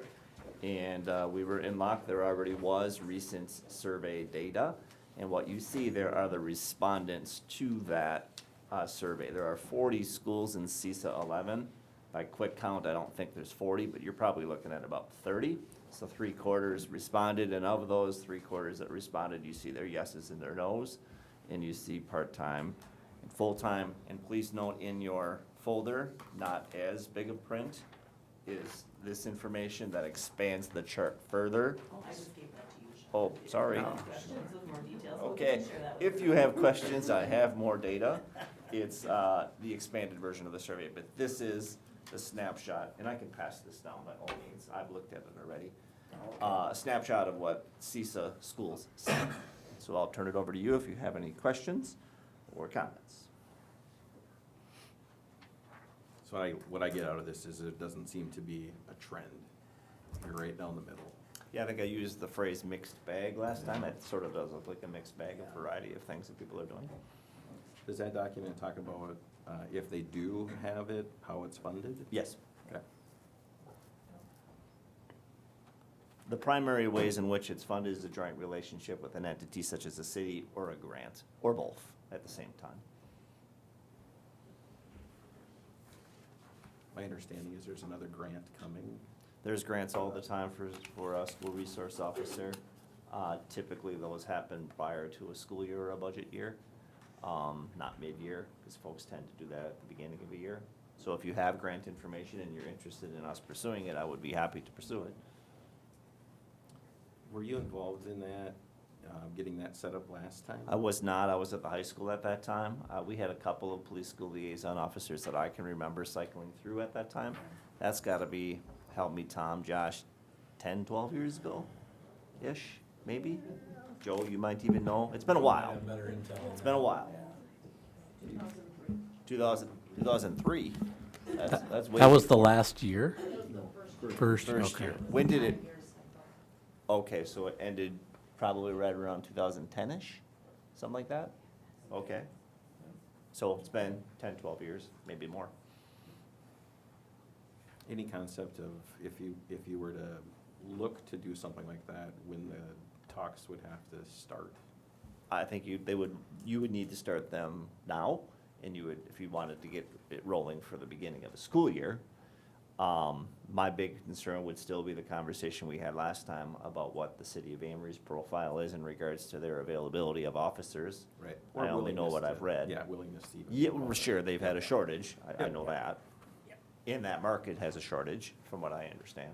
So it's hard that way. I would say also I've done some digging as far as scholarships and grants are concerned for these programs, and it's pretty ubiquitous that it's fall is the application deadline for a lot of them through DOJ and the Wisconsin Department of Justice. So if we were gonna go for an alternative funding source, it would have to kind of correlate with that timing as well.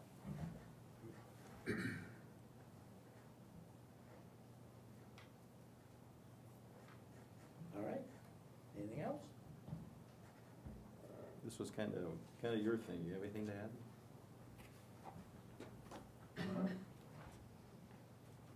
No, I was just hoping to plant the seed. Okay. Well, we will go on now to our policy 142.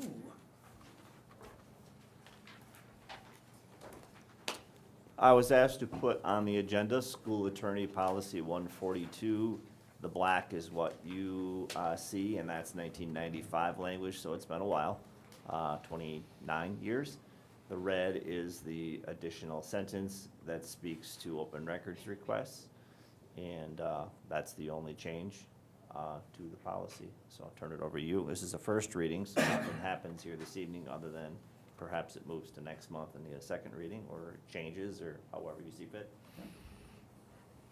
And again, this policy only speaks to who can contact the school attorney, meaning the one that we usually contract out, like in our case, it would be Weld Riley right now. But every board member has access to WASB at any time. Yes, that is your agency, organization. And they provide attorneys there for any school board member, just so, I don't think that needs to That's be in not our accurate. policy. No, I called WASB. And they said that it had to be the president, the board as a whole. So, just heads up, that's not accurate. Okay. And as I recall, you know, if you wanted that, I would just call and say, you know, Joe wants to speak to an attorney, I believe, and give you access to that. I thought you've spoken to them in the past, without being a board president. I wonder if that's something new that WASB Well, has implemented, or? I didn't, when I did that, I'm trying to remember all that. Because I know while I was at a seminar when I spoke with them, so I don't know if that made a difference there or not. I wasn't president at that time. No, No. you were just a board member at the Yeah. time. Okay, so maybe it's something that's changed, but, Yeah. as a board, we would still have access to WASB as well. Yeah. And this was specifically, we were talking about open records requests with this, because I questioned whether the district administrator should have training on this, and if all of our open records requests needed to go to the attorney, because I could see the, $300 an hour adding up quite quick to Wild Riley.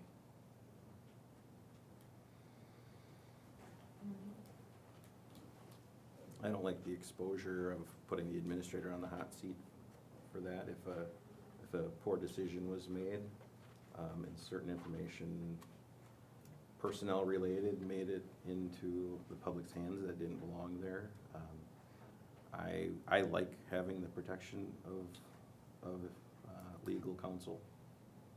Yeah, I do too. I think whether if Sean's sitting there or whoever the district administrator is, well, be it after he's here or not, you have to think about, then you have to train somebody else again. I'm assuming that there's cost associated with these trainings. There's not only cost of the training, but then cost of them being gone for the day or 2 days. Doesn't just happen overnight with one training. If they redacted information that shouldn't have been, if they didn't redact information that should have been, or, I mean, just when you're getting that kind of volume, if all of a sudden you're getting a large volume of open records requests, that's a large amount of time. So even if we're paying an attorney $300 an hour, they're probably gonna be able to get it done in a more timely manner. having him do it, or her, whoever's sitting in that seat, would probably take longer, thus actually extenuating the time frame of wanting to get material into the hands of the public. And I think that their time is well better spent going through the business of the district. I think as a taxpayer, I would want my district administrator handling the business of the district and not doing open records requests, that we could pay somebody else. Even though it might be $300 an hour, it's probably cheap compared to all of the time and training and the resources that are being taken away from the district. The opportunity cost. Our district. Yeah. District administrator's not an attorney, he's not trained as an attorney. We use an attorney to protect the district. I think there's a culture here and again, a misrepresentation that you have to be an attorney to do an open records, or to fulfill an open records request. And that is inaccurate also. Yeah, I don't think that anybody Right. says you have to be. I think we just, the conversation that we've had through the years is that we would rather an attorney do it, because why would we waste our district administrator's time doing that when they've got work of the district to do when somebody else could handle that? How many, first of all, I don't think they're a waste of time, but second of all, how many are we actually doing? Well, I guess Well, if we you could look at probably the answer that. verbiage of the change here, if you read it, it's up to the district administrator's discretion whether to use the district attorney or not. That's what the sentence is. It doesn't say everything goes to the attorney, it's saying it's up to the discretion of our district administrator. I see that as a good thing. I mean, if it's a simple open record request, it can be dealt. If he feels uncomfortable, or she in future feels uncomfortable, then they'll use the attorney. So the costs are probably and again, Dr. Durfler, we want you here till you're 65 and you can retire.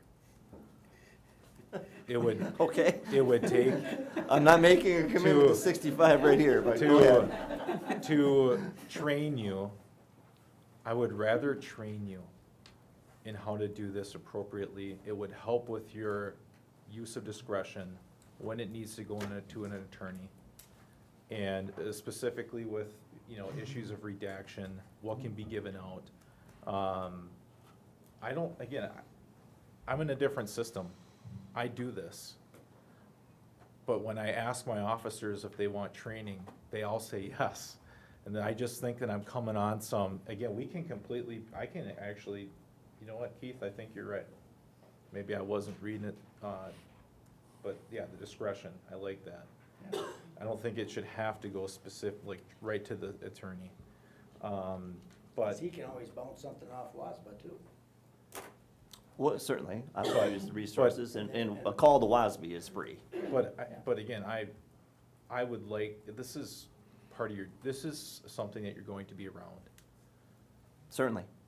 So I would like you to be trained in it. And I don't care if I don't care if it costs 2 days of work that you're not here. It's another area that you have to be trained in, that I expect for you to be trained in. If that's what the board wants me to do, that's what I'll do. My concern is the law's always changing, and if you're not in that sandbox every day, you could set yourself up for failure, and it takes one really poor judgment piece to set you up for a lot of problems. So I am a fan of, they just all go to the lawyer, but that's me. Well, and he's got It's the about resource mitigating of exposure. Of our WASBA attorneys to do that, and if, whatever we're kinda making, a mountain out of a molehill, cause every open record is huge, and some aren't, and it's up to him to decide whether to bounce that off Will Riley or not. And that's what this policy does, is it takes the monkey off his back if he's not comfortable with that, with making that decision. Yeah, I would agree. It has the word discretion, so, if he feels he needs help with it, he goes to the attorney. If he feels he can handle it himself, he does. And is that something that Dr. Durfler, you're gonna check with the next president that's on this board before you do that, or is it to you? I guess I'm just more worried about the money. right? We have $300 an hour. I know Steve would rather pay the money for liability issues in the long term, but I'm more worried about what's last month's bill. I look for it, obviously. We haven't been invoiced for the month of March. The most recent invoice runs to the end of February. It was $2,600 or $2,800 last month. I had vouchers. They sometimes bill out 2 months, sometimes they bill 3 months together. It's not formulaic, if you will, but there isn't anything for March that exists that we've received yet. And some of it isn't all open records Right, requests right, either. right, We did right. have some hearings, Personnel, obviously. things like that, Yes. yes. In regards to next president, I can't speak to what this board would do with next president. I don't know who next president is. That would have to be a conversation that would occur in the month of May when we know who next president is. Yep. I can't speak to that right now. All right. I guess I know that we're gonna be talking about employment, staff employment compensation and benefits package here shortly, and that's something has been months and months and months in the making, not since February. I mean, he's been meeting with staff all through the year. I'm concerned that if we're doing training for something that could be handled by somebody else, are we taking away from the work of the district for the employees to have contracts, compensation schedules figured out? That's a lot of work. Like, these numbers just didn't come out of nowhere. That's him and John collaborating and Twyla to a large degree of trying to figure this stuff out.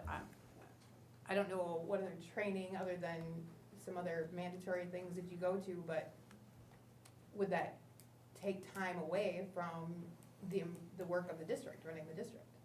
I don't know what the training constitutes, but I'm sure it's not minutes and I'm sure it's not free, but there'd be an opportunity cost to that, yes. The ones I've been to have been 2 days, 1 to 2 days, open records training. They're all, and again, if Mr. Wild or Sven, Sven Strutz is Thank you. the open records guy there. if he's the one who teaches it, He teaches them. I'm not sure if he's taught the ones that you're referencing, but he does teach those classes, yes. again, I just think it's investing in our person.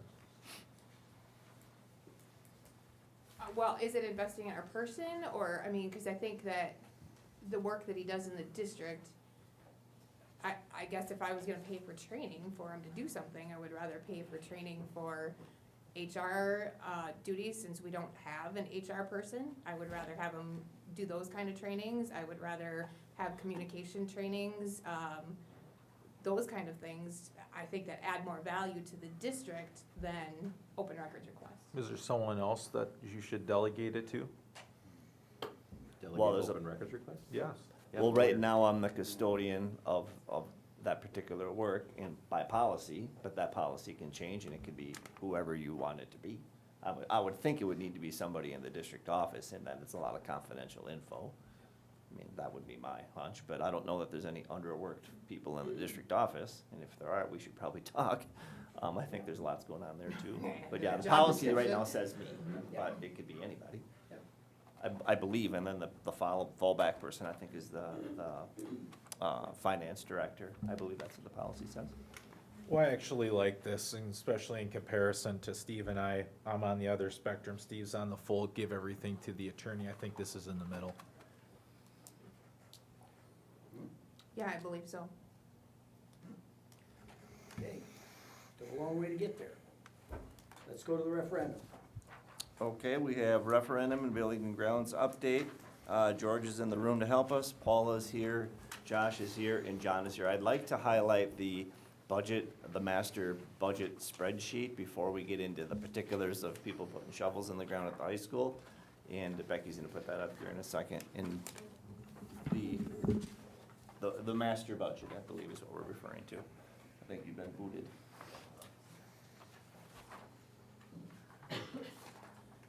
So this is the same spreadsheet that you've seen here in recent months with some new numbers, and that work has continued, and I'll have John lead us through what you see. Yeah, I just, again, because we're moving into the start of another project, I just wanted to address a couple things that you're actually gonna see not this month, but after May. which is that category. It's in dark. It's the last dark green row on the far left that says GMP. Just the way that the project is being funded, that's our guaranteed maximum price that we have. So that's our assurance through AIA that Krauss-Anderson isn't going to charge us any more money. Those numbers are going to change ever so slightly just to include some of the new additional work that's going to be happening as a result of the athletics.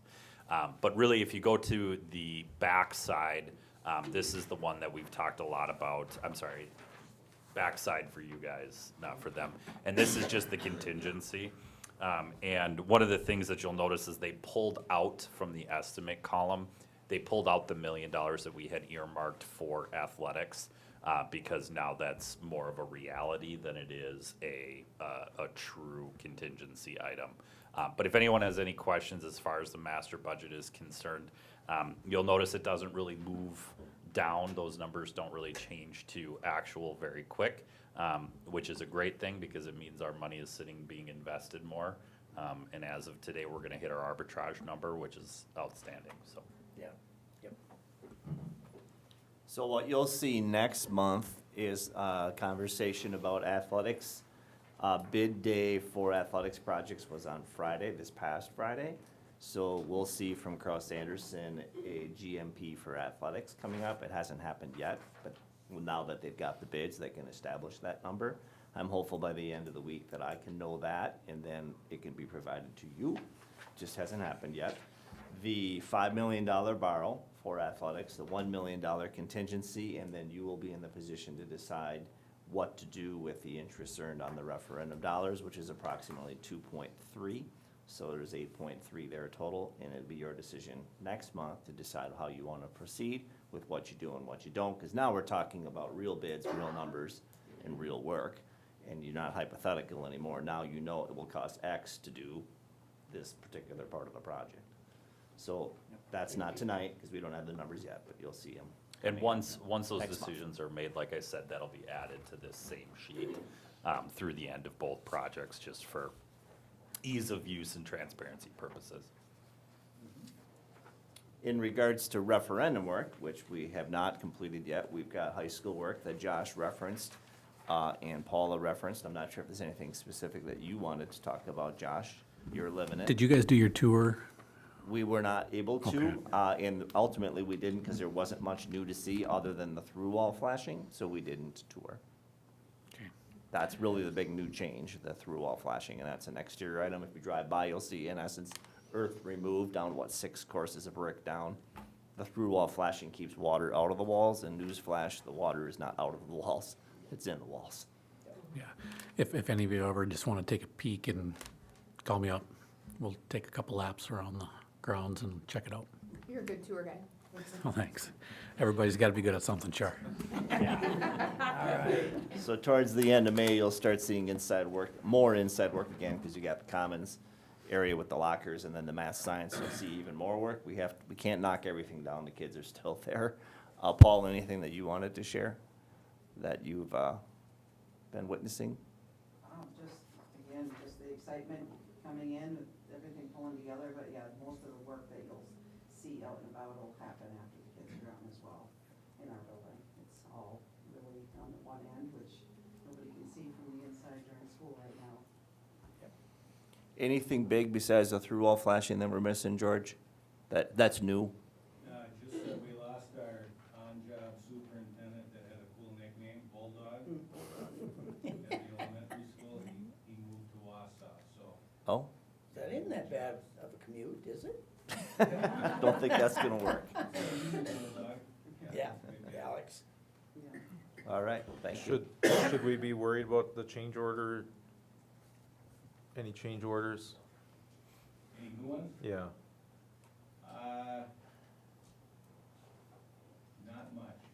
Nothing that isn't already on the list, but we kind of have a number associated with it. No new surprises, thankfully.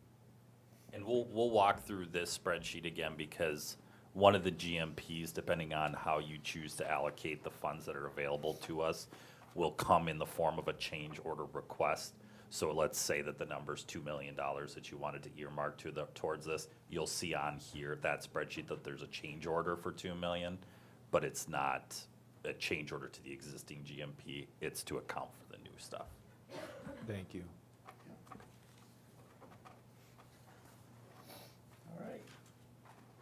We can move on to talk about our staff retirements. Okay, we have a retirement party coming up here on May 1st over at Browtime. Feel free to join us. You simply need to let Becky know if you are going to be participating. The deadline on that is Thursday of this week, so get that information to her. Simply send her an email or tell her tonight, it's fine. The retirees in district are the, 8 folks you see on the left side of the column. The folks that are choosing to be recognized on that evening are the 4 pictures that you see. It's unfortunately a heavy dose of Tom Benson, but I guess we'll have to just sit and deal with that. Gonna have to be careful there. We will make sure there's no children in the room. Oh, Tom. So we've got some great people to recognize. Haven't tallied up the 8 people on the left in how many years, but that's gotta be well past a couple hundred. Because Kevin alone's been here for 38, 39, so. And Julie the same, so we're almost at 100 with 2. He jumped right there, didn't he? So it's an exciting night, it'll be fun, so join us if you can, that'd be great. All right, there we go. Now we'll go to our action items, the second reading of the changes to the staff Okay. handbook documents. There are 4 documents, 2 certified staff and 2 support staff, so we'll run through them in order here. It looks like Becky's got the certified staff handbook. There are very few changes here, but if you want to follow along, you can grab your packet or you can see it on the screen. This first page is just name changes, people with different titles and different words in certain spots. Nothing really to see there. You will see some changed or some verbiage in regards to breach of contract. This is language that is new. The breach of contract penalty is 3% through July 31st. So if you sign a contract here on May 15th perhaps, and you break that contract July 6th, you incur a 3% penalty for doing so. If you break that contract after August 1st, that's a 5% penalty of that contract. It's a pretty big hardship to be filling positions in the summertime. We have a hard enough time filling them in March, let alone in July.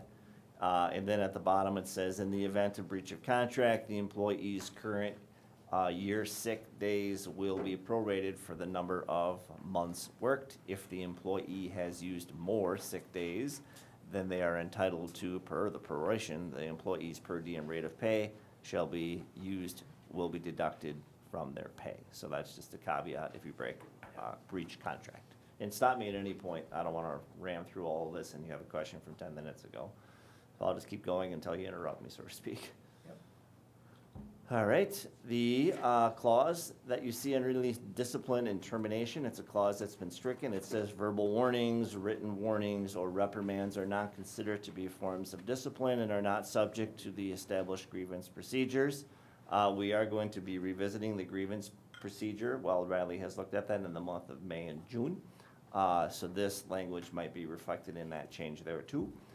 But that is the essence of what I have deemed a grievance procedure, a verbal warning or a written warning. That's been the substance of grievances, so that language is obsolete. If someone declares that they have a grievance about the fact that they were written up for something, that's a grievance in my mind. So I'm not sure why that sentence was ever there.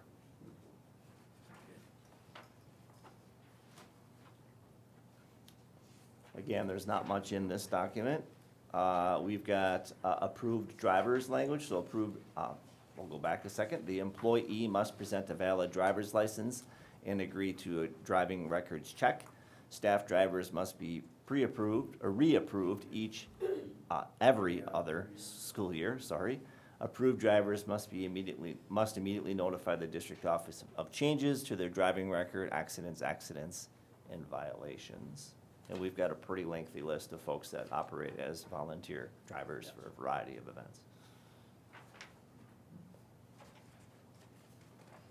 And that is it for that particular document. Are there any questions on that document? again, there's not much there.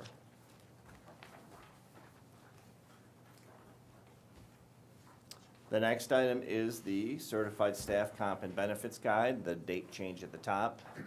Please note that there's nothing noted here yet. There's a separate document we'll run through after we get through the other changes that speaks to salary, so hold that thought. So if you can move on to that next page, and then we'll come back.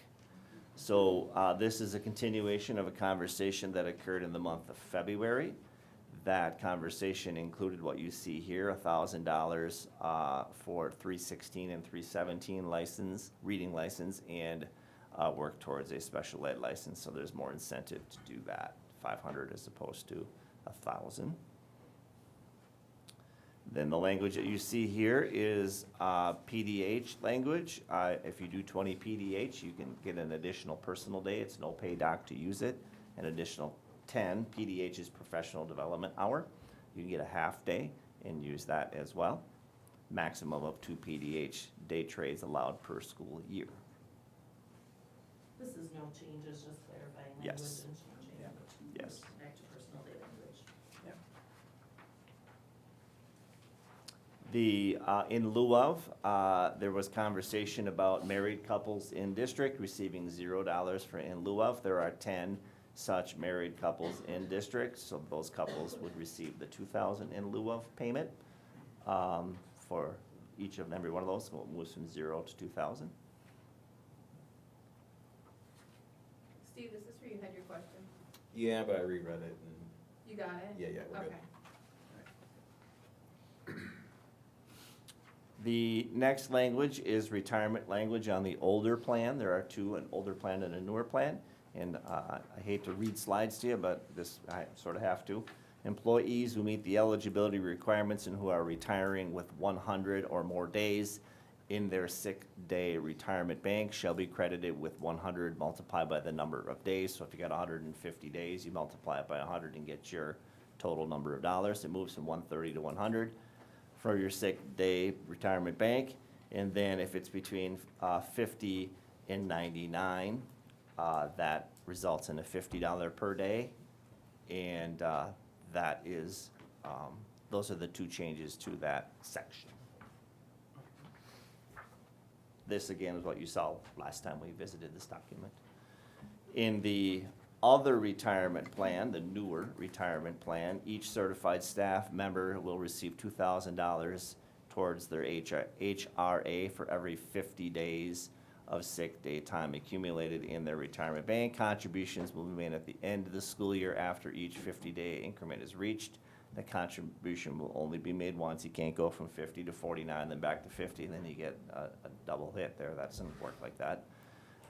For example, a certified staff person retiring with 160 sick days in their retirement bank would receive $2,000 for each of the 50-day marks, so that gets you $6,000 into HRA. Any sick days remaining will be paid out from that sick bank at the rate of $40 per day. So in this case, you got paid 50, 50, 50, you still got 10 left. Those would be paid out at $40 for those 10 days.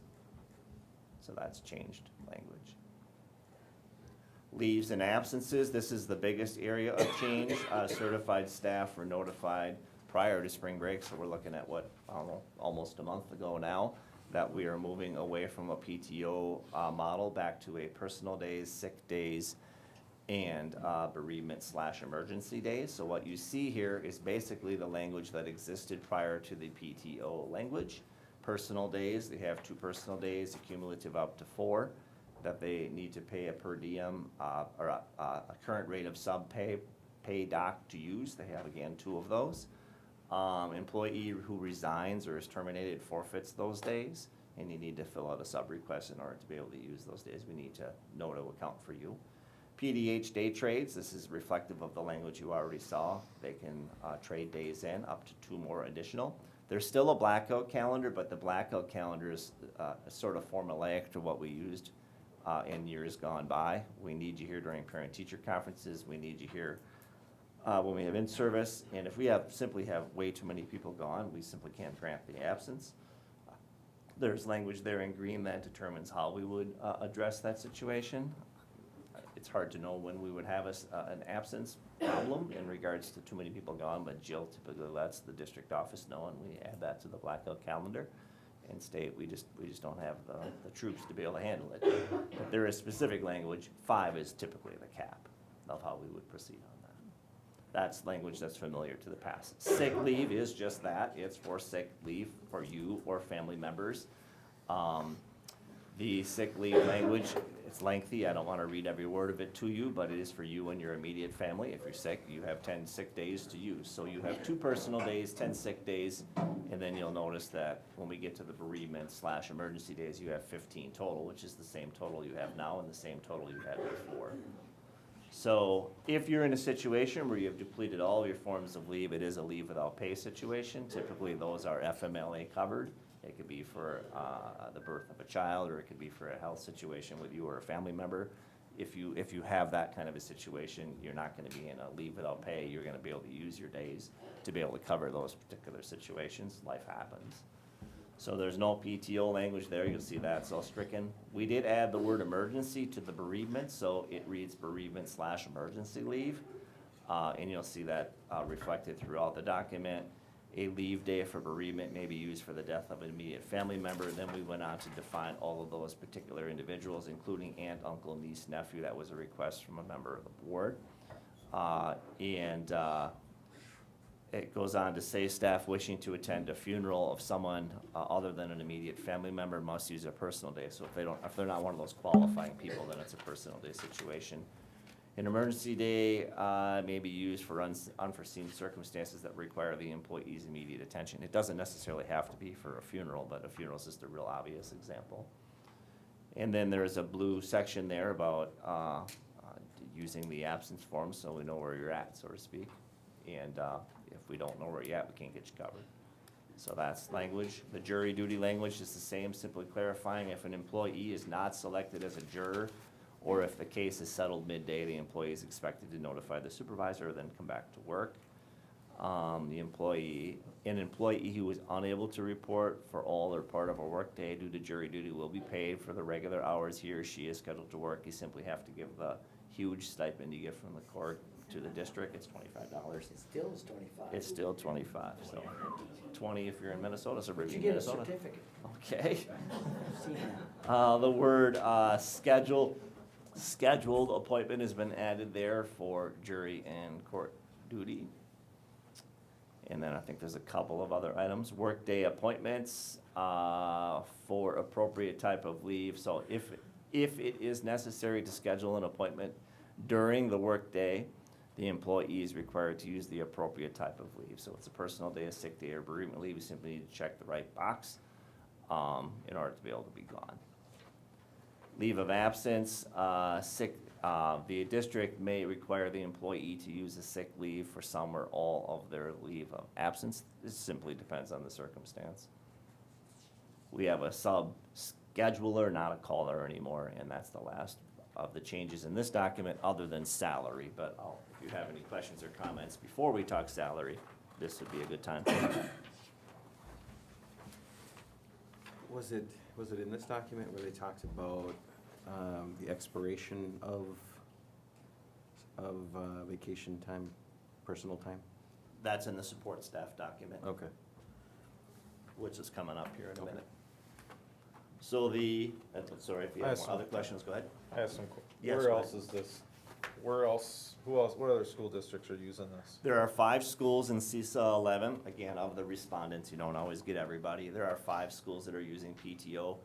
Pretty much everybody else is using sick days, personal days, and bereavement/emergency. They're called slightly different things, but most everybody is here. Okay, I just wanted to make sure that this is a calculated risk instead of a, I don't think it's a risk. I think it's pretty safe ground looking at what most of the CISA does, and it actually was the attorney's guidance to us to say, you need to get rid of PTO, it's not working. And what I'm seeing is PTO is not working anywhere it's being used. So that was the risk, and that risk I'll take full responsibility for. It did not work. This is where we were for, 20, 25, 30 years of time, and so for the a couple person. of years ago. For the we were. person who's the scheduler, How are you proven sick? We have never demonstrated someone to prove sick. We've never asked for doctor's notes. If someone is dishonest about that, they're gonna be dishonest about that. And our suspicion has been that people have in the past been dishonest about that, With the exception of blackout dates, with the exception of blackout dates. then they have to provide a But if you're proof a of random doctor. Wednesday in the middle of February and you say you're sick, we're gonna take you on your honor that you're sick. You know, if you got, I guess, pictures on Facebook on the beach, I guess that might be a question. But, I mean, yeah, we've never made them prove that in the past. We're nervous about now you're moving towards a absence situation where Jill Jackson, our sub-scheduler, is gonna find out in many cases the day of or the night before.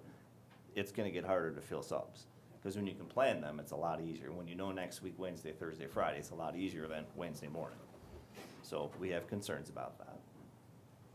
Has the feedback from staff been more positive on this language versus the old language? In my conversations with staff, yes, it has been. That's what people have said. I'm happy we're making this change. That's what people have said to me, but that's anecdotal information.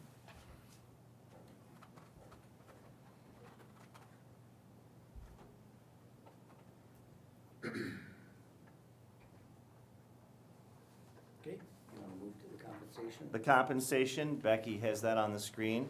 Try and follow the bouncing balls. There's a lot of colors here. Focus on the far left of the screen. You'll see the present model A1 through A3 all the way up through I8 at the bottom of the salary scale. If you look at the very first column that is in white, that is the existing scale, or the current scale that we have. So if you just left the scale as is, and just let people travel through the scale as they presently are located, D3s become E1s and B3s become C1s. If you did that, the natural growth of that is approximately 1.75%. That would be the salary increase if you left everything just as is. It's technically 1.68 to be exact. Some are more than that, some are less than that, because there's a big jump in spots and a smaller jump in other areas. And the total cost of making that no change is $125,400. Now, if you go to the next column over, if you added 0.25 onto the 1.75, you're now talking about a total growth of 2%. If you did that, you go to the bottom of the page, you'll see a 125,400 plus an additional 18,600. So now your grand total price tag is 144,000. And I'm not going to be redundant walking you all the way through the far right column. You'll simply see that it gives you the option to do 1.75%, 2%, 2.5, 3, 3.5, and 4. And obviously the bigger percentage increase, the bigger the price tag. So those are, 1, 2, 3, 4, 5, 6 different options for salary growth for certified staff. And one of those options is you just leave it as is, but there is a growth in leaving it as is, because people travel through that naturally. So I'll take your comments or questions, or you can discuss however you see fit. What did we have, or what did we use for a budgeted number here? So budgeted for 24-25, Right. 3%. And the budget is balanced at 3%. So 3%, the green column. Correct.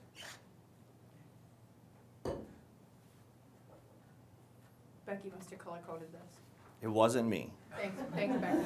I did compute the numbers, but I'm such a simpleton, I literally got my calculator out and did every single cell. I know that disappoints you, Steve, because you like your Excel spreadsheet formulas. Becky likes them too, and she found all my errors quickly. Sorry, guys. So, yes, Saving paper. I was old school.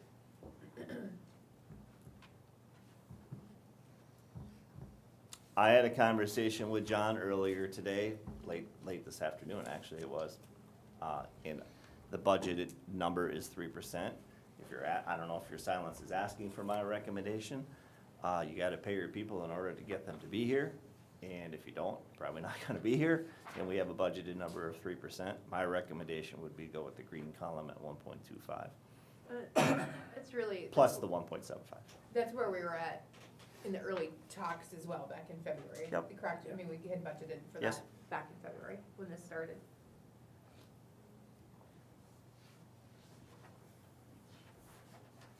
Yeah, I think it's spot on. 3% is pretty standard for, you talk about COLA. I know that with inflation, you might suggest that more is warranted. That was discussed. Yeah. That was discussed. So if you're following along on this sheet, the opposite side of this gives you your scorecard on price tags. So if you're following along, if you look at the certified staff, in green, you're looking at a natural growth of 125,400. And if you do an additional 1.25, that's 94,800. And if you do the $20,000 with the in lieu of, your grand total price increase for your certified staff is $240,200. Now, that is not an exact number, because we still could have people leave and still could have people arrive, and they're not gonna be the exact same salary. But you gotta estimate at some point, and this is the estimation as of now. So that is the projected increase for certified staff salary and benefits. And typically, the administrative staff has followed increases Well, of the that's certified staff. noted there as well. You see the 3% at the bottom of the page. That's pushing forward those folks. There's 16, 17 of them. That's 54,475. And that's it. It's 54,475. And then support staff we haven't gotten to yet, but you'll see those numbers there too. It's 106, 965 is the total there. So it gives you a grand total of 400,000-ish. So do we have a motion for the certified staff handbook, compensation and benefits? I would make a motion to approve the certified staff handbook, compensation and benefits with the 3% growth, or 3% total, I should say. The green column on our salary sheet here. Okay. Is there a second? I'll second it. Steve? All those in favor say aye. Aye. Opposed, no? All right. Now we'll go to our support staff. So support staff, there are some differences here in that what they have for language is simply different. The first set is just the new names, new titles and so forth, same old, same old.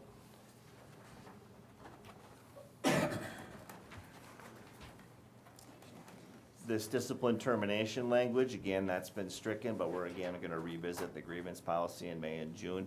And the notion of May and June is so it's in place prior to July 1, because July 1 is the start of the new contract year.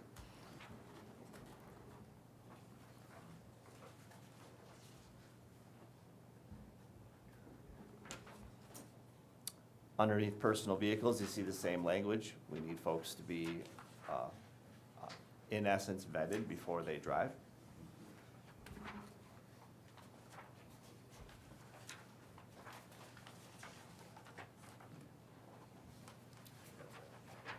And that is it for that document. The other document has more changes to it. You'll see here less colors, but you'll see a change for each of your employee groups from left to right. And underneath that left to right, you'll also see some additional pay differences in regards to bus driver.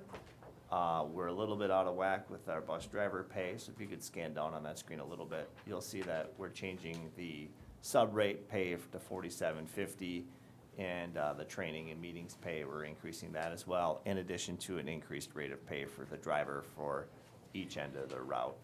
The quarter change, $15.50 to $15.75, or $20.25 to $20.50, depending on the cell you're looking at.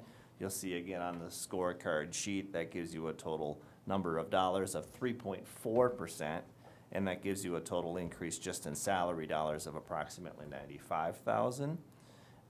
That's the investment that you would be making in the support staff scale.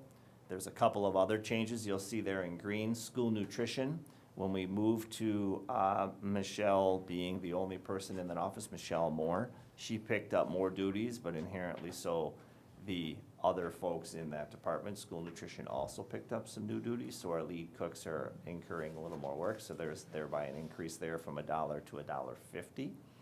So that's part of the equation. And then lastly, the longevity pay, so being in district for 10, 15, 20, or 25 years, those numbers, even the blue ones, are still small, but the numbers that are crossed out that are in black are pretty incredibly low. So those changes amount to $6,900. So your grand total, again, price tag for your support staff changes is $106. And this was just changed this last year.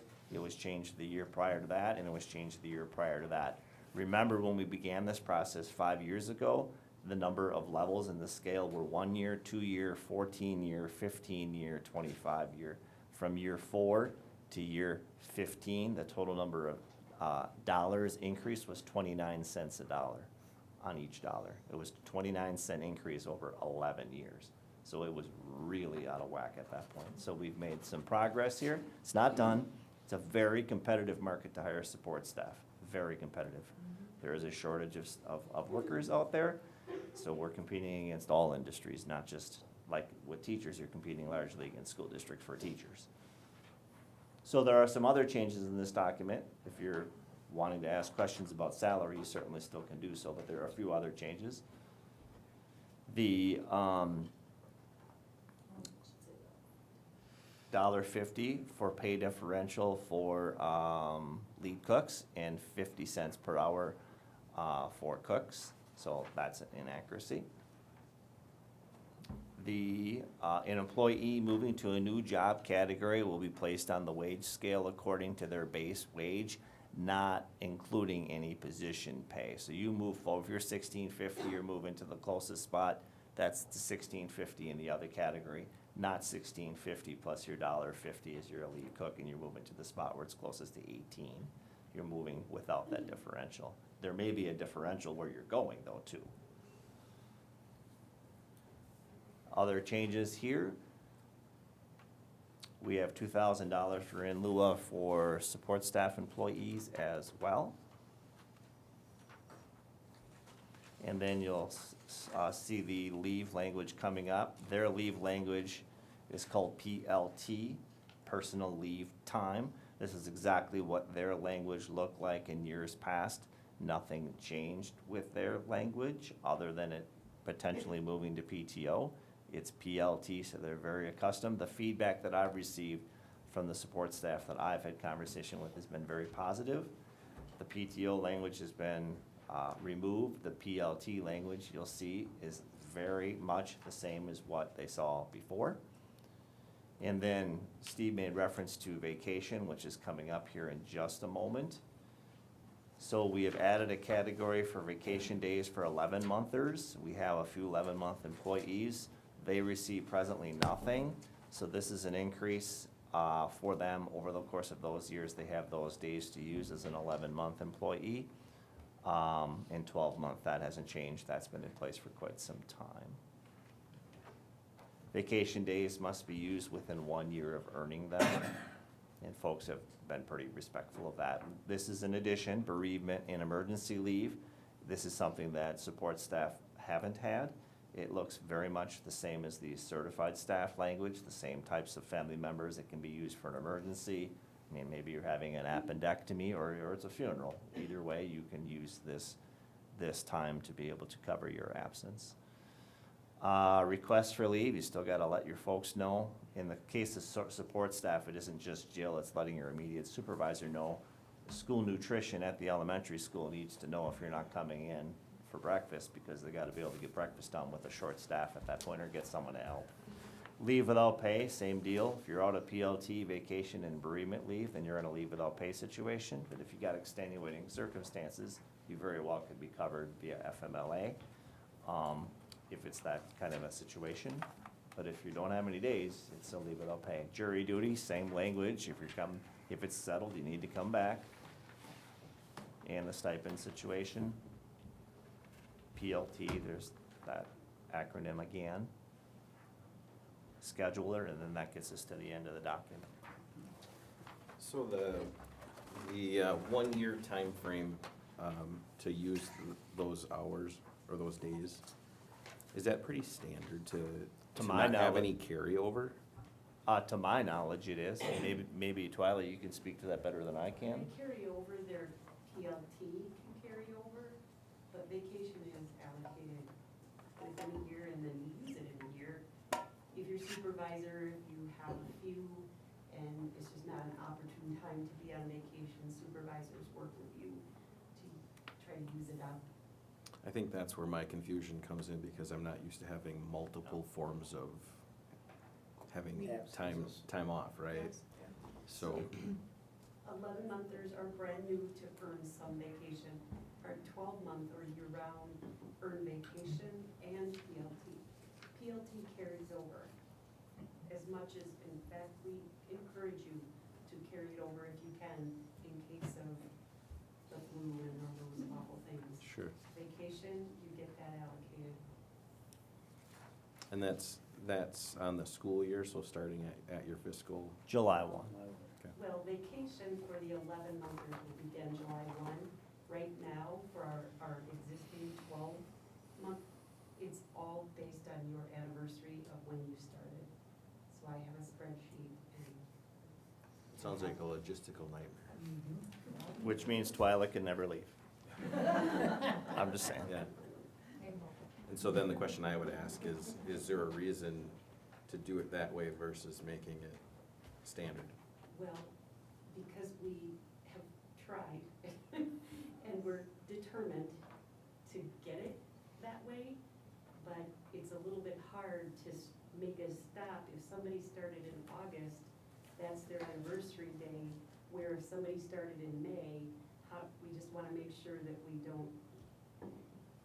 Could you, could, We're without gonna dig thinking into about and it, figure out yeah, what we will. without digging into it, can you prorate it to? Yeah, that's what we were thinking, and last year, when we did that with, pay increases starting on July 1, that was a huge win, because prior, people's wage also changed based on their anniversary. Oh, yeah. Yeah, So, spreadsheets on the side are a nightmare. And so, we just basically ran out of time to get it implemented. Vacation is on the goal, it's our idea, we wanna do it, we just wanna make sure we don't, somebody doesn't get shortchanged or get, Yeah, you wanna do it right, yeah. All right, that's all I had, thank you.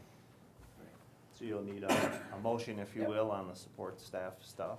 Do we have a motion for the handbook compensation and benefits guide?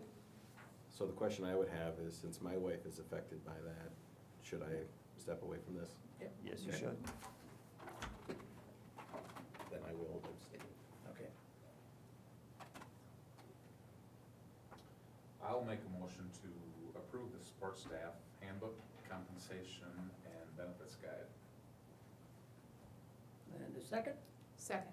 Char? All those in favor say aye. Aye. And opposed? No. Noted that Steve abstained. Now we have the approval of the staff contracts. So you'll see in your folder that you have a list of who you're approving. It's the list as of here today, the 15th day of April. You are approving contracts for support staff, for certified staff and administrative staff as we know them right now. The notion of approving them now is we would then administer contracts to them at the tail end of April and have a deadline for return at the beginning of May. You've made a decision here this evening on health benefits and the other benefits that go with it. So when folks sign their contract here at the beginning of May, if they're inclined to do so, they will know the terms of their work. You just made some changes in regards to language.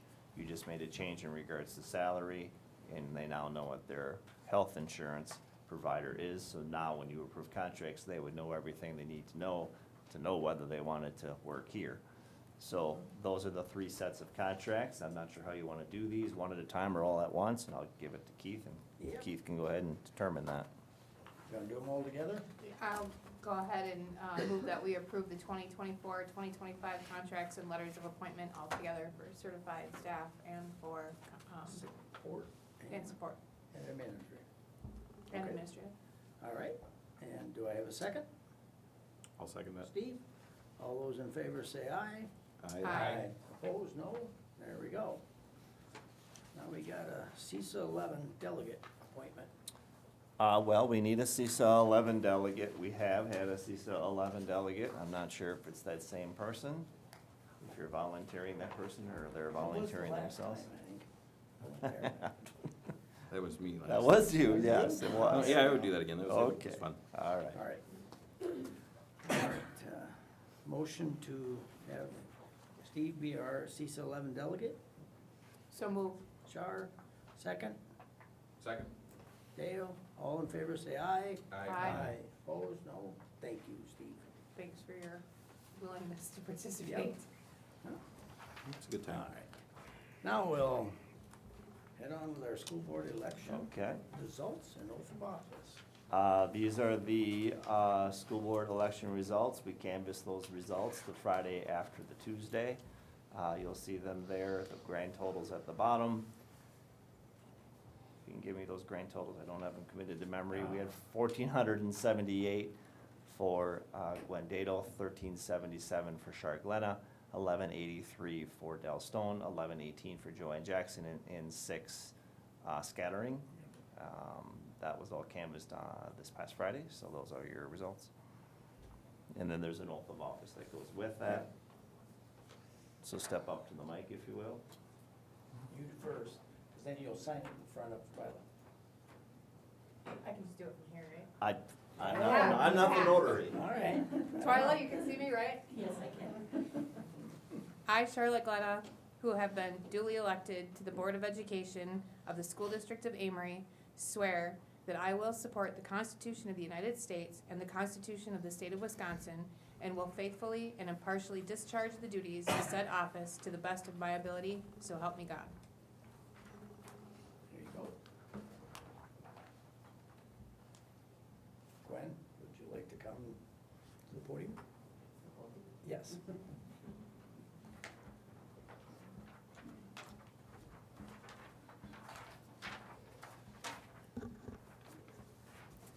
I, Gwen Dado, who have been duly elected to the Board of Education of the School District of Amery, swear that I will support the Constitution of the United States and the Constitution of the State of Wisconsin, and will faithfully and impartially discharge the duties of said office to the best of my ability. So help me God. Thank you.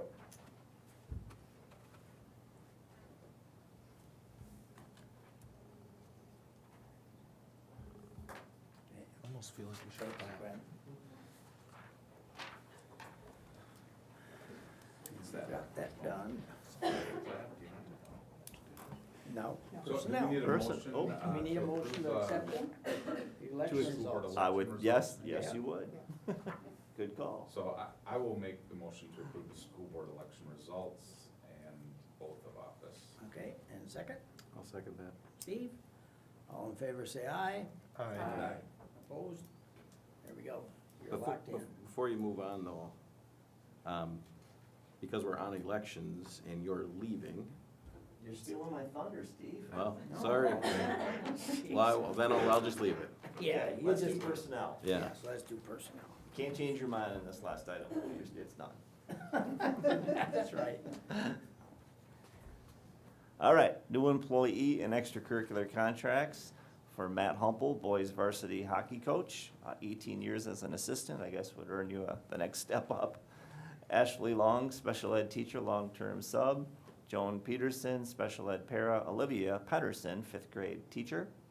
Julia White, a reassignment from school nutrition into the office para position, vacated by Julie Hayden's retirement. Crystal Nigan, 8th grade English up to the high school also for English. Resignation in the area of wrestling coach for Mike Kelly, and a retirement for Sheila Wagner, a para-educator and van driver. And Paula, you said you wanted to say a few words about Sheila Wagner. Sheila has been an amazing part of our district for quite a few years. I've gotten to work alongside of her the last couple, and it's been a pleasure. I think Gwen Dado would say she's not going to allow her out of the door.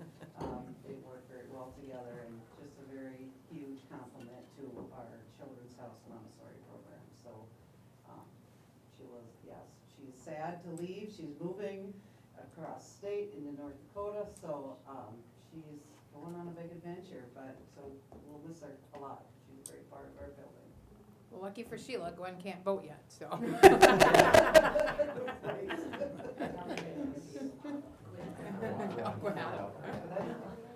Oh, I'm sorry. The other Gwen Dado Otto. Yeah. The hyphenated one. All the names are in Otto with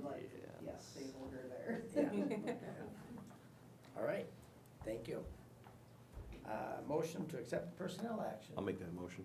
Steve? Second. Second, Shar. All those in favor say aye. Aye. Opposed? All Break right. anything Is over this there. Sit quiet over there. do I get the $25 too? $25? What is that? At least get 25. All right, well, Keith Anderson has been doing this thing for 16 years. 16 years as a board member is a long time.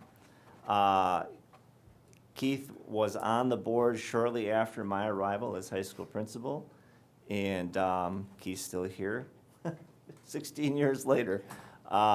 If the truth be told, for me, what I will always remember from Keith is not some of the most significant accomplishments and some of the most significant decisions this district's ever made.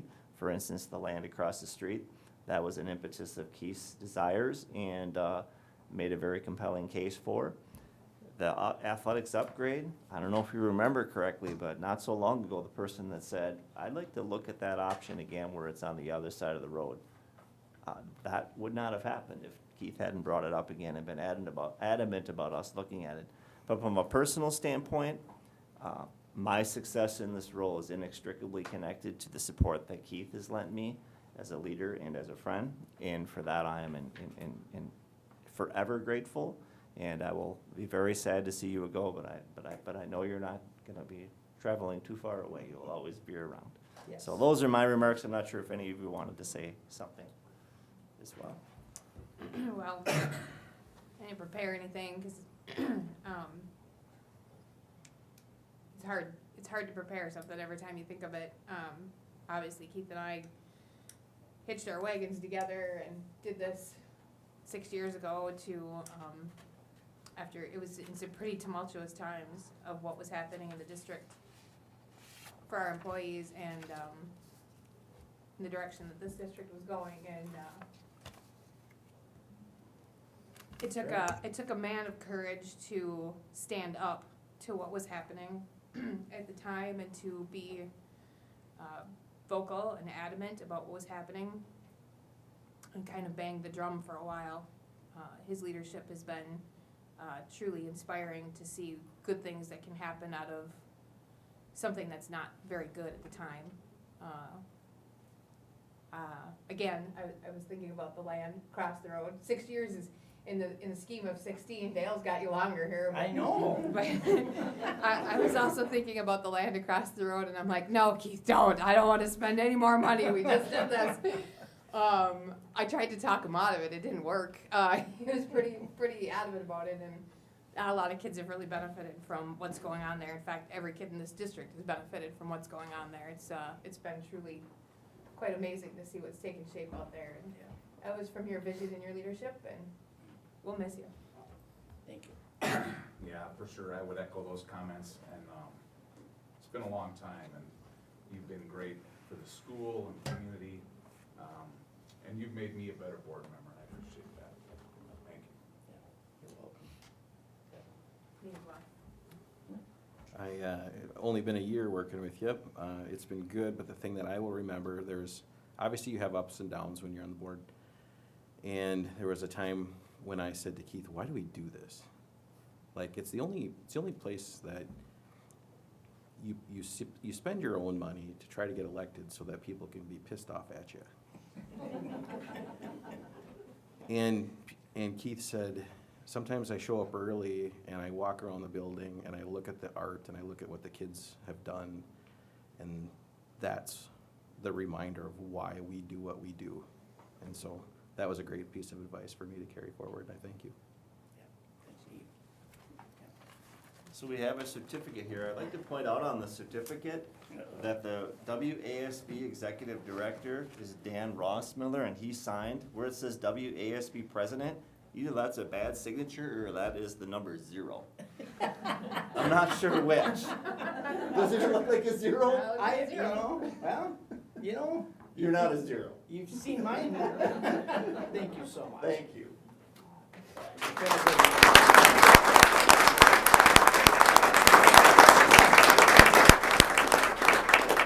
We'll go in the basement. Wherever whatever Jan's got you put in your stuff. That's right, that's right. Yeah, sometimes it goes in the shop. All right. You know, I do remember, you know, when Steve was talking about why we do what we do, and my first year, we get elected, and then it's a month later after you take your oath that you have graduation, which is kind of the big significant event, but you're just coming in at the tail end of it.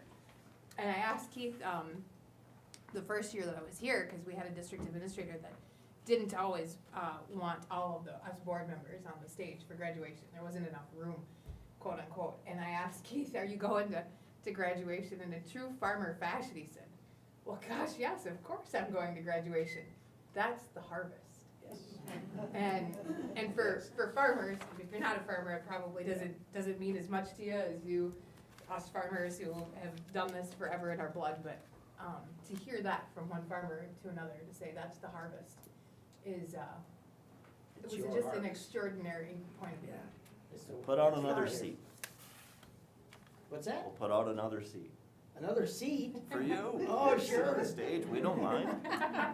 One more handshake for the graduates. Oh, I don't want to upset Josh though, because he's got a timetable to keep over there for graduation. We could just have Keith read the names. He'll just go right. Oh, no, don't do that.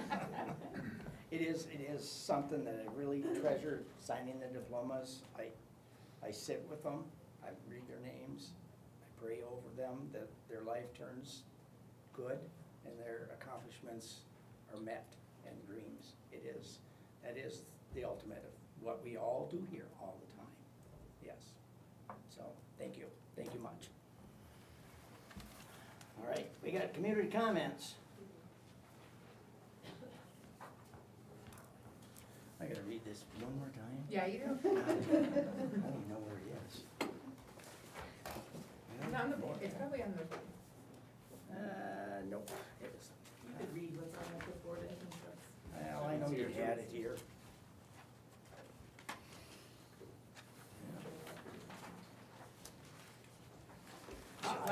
Oh, it's your last meeting. You buckled it up.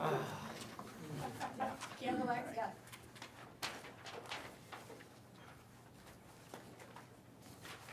And we go here, guidelines for addressing the Board of Education. Welcome to this meeting of the School District of Amery Board of Education. We are pleased that you are interested in the work of the school board. You may address the board only during community comments time on the board meeting agenda. Any resident, district employee, or guest invited by the board may make comments about any decision, policy, or board meeting agenda items. The following guidelines have been established for addressing the Amery Board of Education. For those wishing to speak before the board, a sign-up sheet will be available prior to the start of the meeting. If the topic noted on the sign-up sheet is deemed to be out of order, the presiding board member will inform the person wishing to speak prior to the start of the meeting. Community comments must pertain to a board decision, policy, or a board meeting agenda item. Comment time is limited to 5 minutes per person. However, the time limit may be increased or decreased at the discretion of the presiding board member. Political speeches which are not materially related to board decisions, policies adopted by the board, or are not about a board meeting agenda item are strictly forbidden. Personal criticism of members of the Board of Education or employees of the school district are also strictly forbidden. Please stand to be recognized. Excuse me. After being recognized, state your name and your municipality where you live for the record. The board normally receives a citizen input and does not respond or debate. If there is a need for an answer or a response to a concern or issue, the district administrator or one of the other administrators will get back to you with a response. If your concern requires board action, it may be placed on the agenda of a future board meeting. Please leave your name and contact information if you wish to be contacted by a member of the board or the district administrator regarding your community comment. All right. So first up is Heather, Wyarda, please.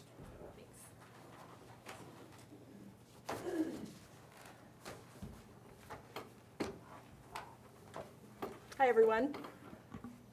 Please let me know if I stray from the guidelines because it's the first time I'm hearing them. My name is Heather, and I'm here in the capacity of a parent of a third grader who loves her school, loves her Montessori program, and really loves everyone that she works with. We are a very happy family of the Amery School District. I wanted to share that my husband and I bought our family farm in the Amery School District because of the Amery School District. We looked at farms all over western Wisconsin, and everyone we talked to said Amery is the place to go. We talked to people that had kids that were in Amery already. So we were very excited to become a part of the Amery community, and I just want everyone to know what a huge part the district made in that decision to buy our farm. Our family's not always agreed with every decision of the school board or the district administrator. I would love to see Montessori go all the way to high school. I know it's probably not going to happen. That's okay. We're just advocating for it to go as far as it can go. We love it. It's a wonderful program. And the fact that we can get it with our school district instead of having to pay private school prices is incredible. It's unheard of. We just also finally, my family, my husband and my daughter and I would like to express our support for the school board, for the district administrator, and for every single person that works in the Amery School District. We love what you do. You take great care of our kids. I know so many other families who are so happy with what's going on here. I feel like morale has been battered by an extreme amount of vitriol, mean-spirited attacks, just behavior that I wouldn't condone and I wouldn't want my child to engage in. So we would just like to say thank you to every single one of the people that work in this district, whether you're support staff, certified staff, administration, principals. We really appreciate what you do and we really thank you for your service. That's all. You got about 3 more minutes. Oh. I'll write a bigger note next time. Thank you. Thank you. Yes. Next, Darcy Lorson. I'll take her 3 minutes. No, don't work that way. Hi, I'm Darcy Lorsong. I'm from the town of Blackbrook. On there, I put on their compensation, but first of all, I need to give a very big thank you to 3 teachers that have had a significant impact in my last son's life, and he graduates this year. Jake McCall, Sam Bosley, and Derek Meyer. They inspired him and caused him to move and grow higher than without them it would have never happened. And so for that, I'm very, very grateful. So thank you for those gentlemen in the district. Earlier tonight, you folks made a motion, and I believe in the motion you stated to accept the salary increases for the service staff, for the staff, and the administration. Am I correct? It was support staff, certified staff, and administration. Okay. I didn't hear any amount for the administration. It was 56,000 total, 3%. 3%. Yes. Okay. Yeah, I think I made a comment about that. Okay, and that's then- fine. yeah, I might have been out there. I'm sorry, teachers. Okay? I'm very sorry that that's all that you get to gather. I live on a fixed income. I've seen what has happened over the last number of years with the amount of inflation and the impact that that's having. And we can only pay our teachers 3%. Now, I'm a mathematician, and the reality is we are not paying our teachers 3%. Some teachers are getting 3% or more than 3%, but a number of teachers are getting 1.25%. And that's not right, and it's not fair, especially when the administration gets a straight 3% all the way across the board. Something has to change. Thank you, Thank Darcy. Yeah. We are, as a district, somewhat on a fixed income too.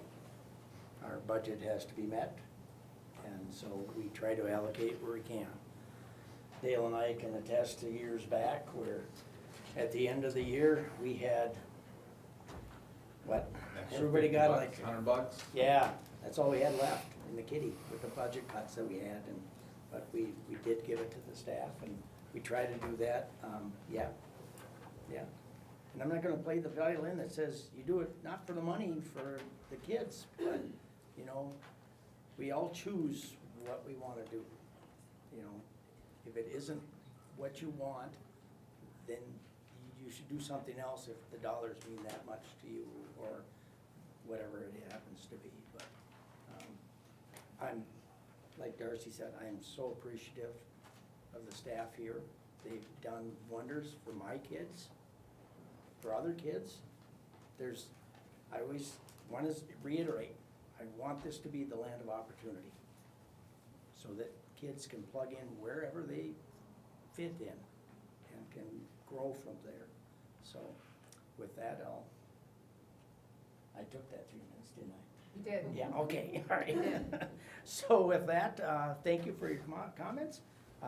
We are going to go into closed session, so a motion to go to closed. Make a motion. Steve? Second. Second, Dale. All in favor, say aye. Aye. Opposed? Say it or not? Aye. What? Okay.